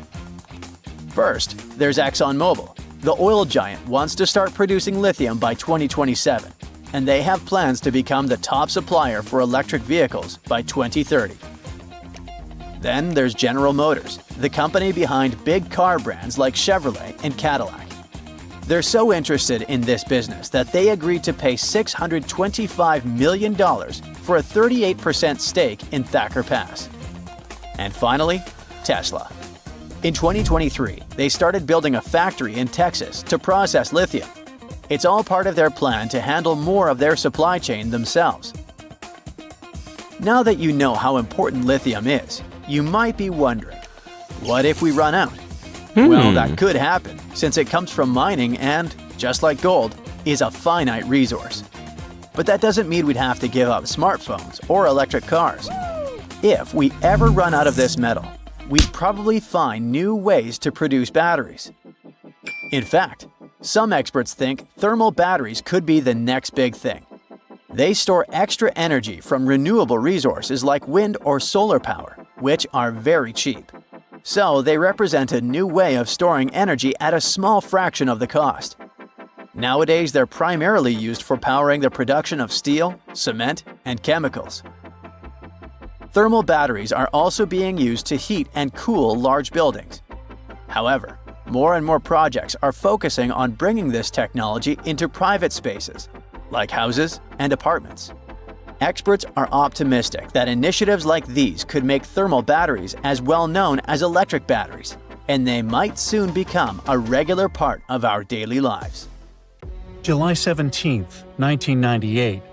It started like a usual quiet evening in the villages along the north coast of Papua New Guinea. Then, at 5:49 p.m., the ground shook violently. Suddenly, a 7.0 magnitude earthquake struck. It sent shockwaves through the region. Walls cracked, homes trembled, and the earth beneath the villagers' feet shifted and twisted. It lasted for 19 seconds, with a depth of 19 miles, and seemed like a typical earthquake. And while it caused some damage, this wasn't the kind of destruction that screamed doom. So, people were tricked. They thought it was over. They didn't know that the worst was still coming. Then some villagers noticed mysterious lights. It began with a flash of red light along the horizon, a streak that looked like fire. It appeared shortly after the initial earthquake, stretching across the northern sky above the ocean. It flared brilliantly, then vanished in an instant. What could it have been? People started speculating whether it's a warning about something or just sunlight reflecting strangely. But just as it disappeared, it was followed by a loud booming sound from the sea. No one knew what that meant, and some villagers went to the beach, curious to scan the views. What they noticed there chilled them to their core. The ocean looked wrong. The water wasn't calm. It churned, bubbled, and boiled in an eerie, unnatural way. That's when they saw it. A massive wave building in the distance, rushing toward them with terrifying speed. Panic spread like wildfire. People climbed trees, pushed boats into the lagoon, hoping to escape the approaching monster. Unfortunately, it was too late. The first wave hit with unimaginable force and swept away entire villages in an instant. The debris was scattered around, trees were uprooted, buildings were displaced up to 160 to 200 feet inland. Even decades later, some of these affected villages can't be accessed by roads. At the same time, another strange phenomenon emerged. Many people described a red glow at the crest of the tsunami, as though the wave carried fire in its peak. They described an eerie glow as the wave approached the shoreline, a deep and unearthly hue, visible even from far-off places like Itape. And this was only the beginning. 2 more waves followed in quick succession. The second one was the most horrifying, from 33 to almost 50 feet high. By the time the ocean finally receded, the coastline was unrecognizable. After the waves had ravaged everything, leaving villages in ruins, the sky put on one final display. Survivors described a yellow or yellow-red glow illuminating the sky over the ocean. One man who survived by climbing up a tree saw the glow lingering over the horizon, stretching toward the direction of Arap and Itape. At Malol, the Sisters of the Mission looked out to the sea and were stunned by the surreal calm of the golden water. It was still as glass and lit by this unearthly glow. The glow was so vivid, it lit up the entire devastated landscape. Luckily, this allowed survivors to begin searching for their missing loved ones. A lot of people believe these lights were supernatural, an omen of sorts. This event ended up being catastrophic, sudden, and unpredictable. The Royal Australian Air Force responded immediately, sending in planes with relief supplies. People started an investigation. What exactly caused this disaster? Turns out, this tsunami wasn't like most others. Tsunami waves are very different from regular ones. We usually imagine huge breaking waves next to the beach. But they might first look like the water is rushing away from the shore. Stay vigilant because this is a warning sign. The water will come back very quickly and rise like a massive tide, often with devastating force. Rarely they come alone. They often arrive in a series, destroying everything along the coastline. They happen when a large amount of water in the ocean or big lake gets suddenly pushed out of place. The main causes are usually earthquakes, which happen when the Earth's tectonic plates shift suddenly under the ocean. They start lifting or lowering the seafloor, and this pushes the water above it, causing huge waves. This tsunami in Papua New Guinea was completely different though. At first, scientists thought that it was caused by the Australian and Pacific tectonic plates slipping against each other. But it turned out that the earthquake itself wasn't the problem. It really was pretty small. However, it had triggered a massive underwater landslide. When the seabed shifted, it pushed away an insane volume of water. The waves reached almost 50 feet high, like a 4-story building. That's how we realized that even small earthquakes can actually cause massive tsunamis via underwater landslides. What's even worse is that tsunamis like this can happen with little or no warning, simply because the earthquake alarms don't go off. But what about that bubbling and boiling of water that people saw? Turns out, this was the release of underwater gases. Beneath the ocean floor, there are pockets of gas trapped in the sediments. For example, methane, which is often found in oil and gas fields, or hydrogen sulfide, a gas that smells like rotten eggs. During the earthquake, the seabed probably cracked or shifted, releasing these gases into the water. This caused bubbling or boiling. The water might have heated in some areas. People mentioned that the waves felt hot and even stung their skin. The chemicals in it most likely made things even worse, irritating their skin. These gas eruptions might also have played a role in making the tsunami stronger. Maybe they were the ones that loosened the sediments that caused the underwater landslide, or pushed the water up when the gas escaped. It's like shaking up a bottle of soda. If the pressure releases suddenly, it causes a huge reaction. But what about the strange lights? Well, that's more complicated. There's a phenomenon called earthquake lights. They happen all around the world, flashes, glows, or aurora-like effects. Although they're usually white, bluish, or even multicolored. Sometimes these lights last seconds, sometimes up to tens of minutes, at any point in an earthquake. If we go by their description, then the first red flash could have happened because of electricity. Earth's crust is full of quartz and similar stuff that can release electricity under pressure. When the earthquake shook the ground, all that electricity traveled up into the air. Gases from before could have helped here. They could ignite or interact with charged particles in the air, making the lights even brighter. As the wave continued to churn up sand, rocks, and debris, the intense pressure and movement could have released more sparks. This could cause the fire-like lights at the wave's crest that people noticed. Finally, the yellow light could have been all these electricized gases rising into the atmosphere. Methane and other gases interacted with Earth's magnetic field and created something like aurora borealis.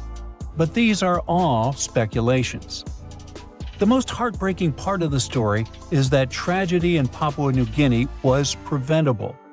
Scientists knew the tsunami was coming, though it arrived earlier than they expected. The first wave struck between 10 and 25 minutes after the earthquake, about 5 minutes earlier than models showed. That means that it started somewhere close to the shore. The reason no one evacuated in time was simple. Local people didn't have a tsunami warning system or even enough knowledge about tsunamis to understand that an earthquake might lead to one, or why the water was acting weird. Things like that haven't happened in Papua New Guinea in over 60 years. But this was a wake-up call. From this immense tragedy came lessons and resilience. A year after the disaster, all the surviving locals watched a documentary that explained what had happened and taught them what to do if it ever happened again. This effort saved lives because the story did happen again. A similar earthquake and tsunami struck the nearby island of Vanuatu in November 1999. But this time, the villagers were ready. They remembered what they had seen in the film. Instead of panic, they acted quickly, and luckily, hundreds of lives were saved. Now, tsunami warning systems are everywhere in developed areas. They can send alerts to people via sirens, text messages, or broadcasts as soon as a potential tsunami is detected. This invisible line divides the world into two parts, and most animals, fish, and birds, for some reason, can't cross it. The line is called the Wallace Line, and it runs between Australia and Asia. It has its name after Alfred Russel Wallace, a British scientist and explorer who discovered it in 1859. He traveled to Asia to explore a group of islands called the Malay Archipelago. As Wallace walked through the jungles, climbed hills, and sailed on boats, he noticed something like an invisible wall. On its west side, in places like Borneo and Sumatra, he saw animals you might find in Asia. There were big rhinos munching on leaves and monkeys swinging from tree to tree. The forests were full of life, with all kinds of animals you'd expect to see in a jungle. But in places like Sulawesi and Lombok, just across the imaginary line he came up with, Wallace found animals more like the ones in Australia and colorful birds like cockatoos. The behaviors of animals differ on different sides of the Wallace Line. Some creatures are great at traveling across tough barriers like water, but others are not. For example, bats can fly across open water, but they sometimes cross the Wallace Line. On the other hand, big animals that live on land like elephants usually stay on just one side of the line. Some birds are shy and like to stay hidden in thick bushes and trees to avoid predators. They wouldn't feel safe flying over wide stretches of water with no place to hide. Plants don't stick to the Wallace Line as strictly as animals do, because they spread in their own unique ways, like with seeds carried by the wind, water, or animals. One plant genus, the eucalyptus, mostly stays on the Australian side, but one eucalyptus tree has made its way to the Philippines on the Asian side. Underwater, the Wallace Line doesn't matter as much. The area between the Wallace Line and Australia is called the Coral Triangle, and it's bursting with life. Now, after more than 150 years, scientists think they finally have an explanation of the Wallace Line mystery. They believe it all started about 35 million years ago, when Australia broke away from Antarctica and slowly moved up to crash into Asia. When this happened, the crash created a chain of islands called the Malay Archipelago between Asia and Australia.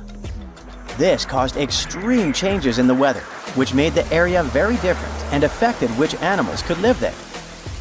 Researchers used a computer model that looked at how more than 20,000 species of animals from both sides of the Wallace Line would have behaved millions of years ago.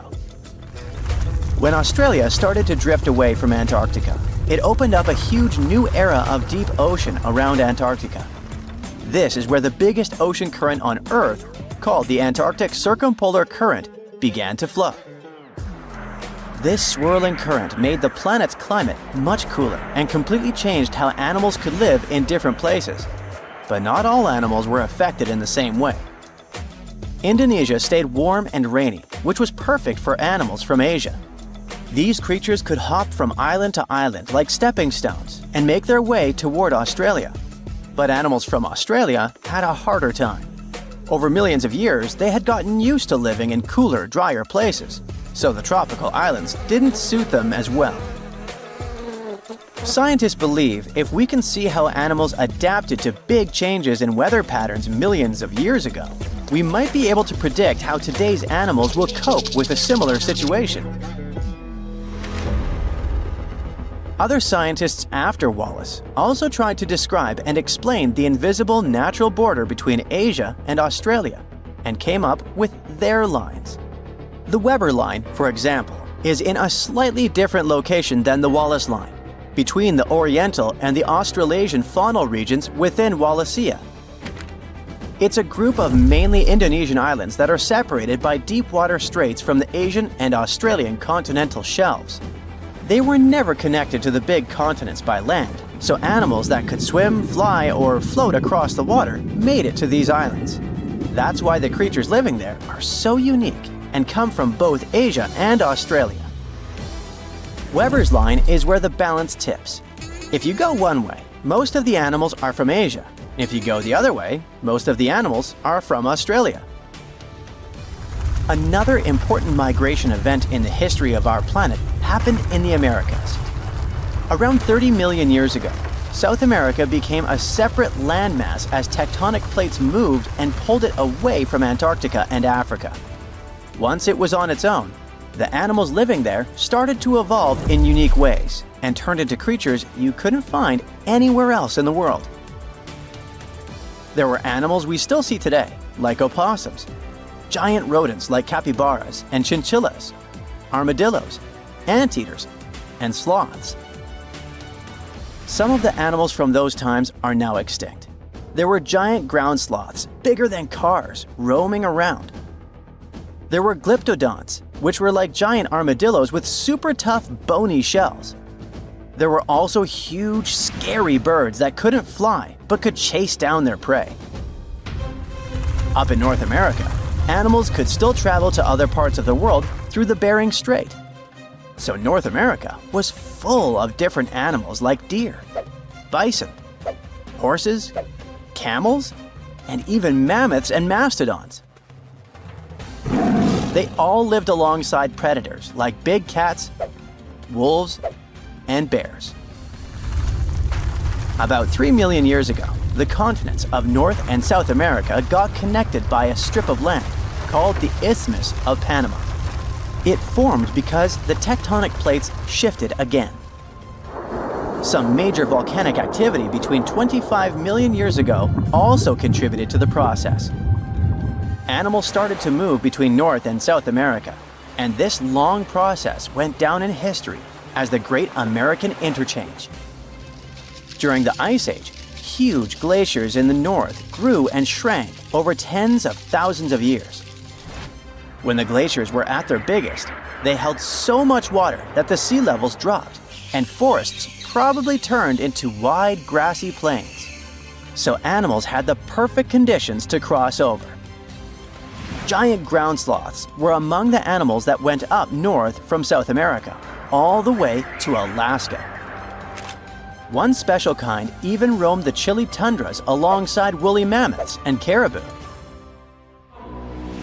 Lots of North American predators decided to explore the South. There were cats like cougars, jaguars, and saber-toothed tigers with their giant teeth. Wolves, foxes, otters, raccoons, and bears also joined the migration. The short-faced bear could stand up to 13 feet tall and weigh as much as a small car. South America also had some funny-looking animals called sanus, or South American native ungulates. These were hoofed mammals that evolved into all kinds of weird shapes, while South America was isolated. Big animals from North America, for example, relatives of elephants with strange tusks, came to the south and became some of the largest creatures around. The ancestors of today's llamas settled in the Andes Mountains, and deer, tapirs, and peccaries thrived in the forests. Animals kept moving back and forth between the continents for thousands of years. But as the Ice Age ended, many of the bigger animals, like the giant ground sloths, couldn't adapt and disappeared. It seems North American animals were better at adapting to their new homes. You can find armadillos, porcupines, and opossums from South America in North America. But many of South America's most famous animals like jaguars, llamas, and spectacled bears left North America long ago. Scientists think South America's animals, after being isolated for millions of years, had a harder time dealing with new challenges when their ecosystems changed.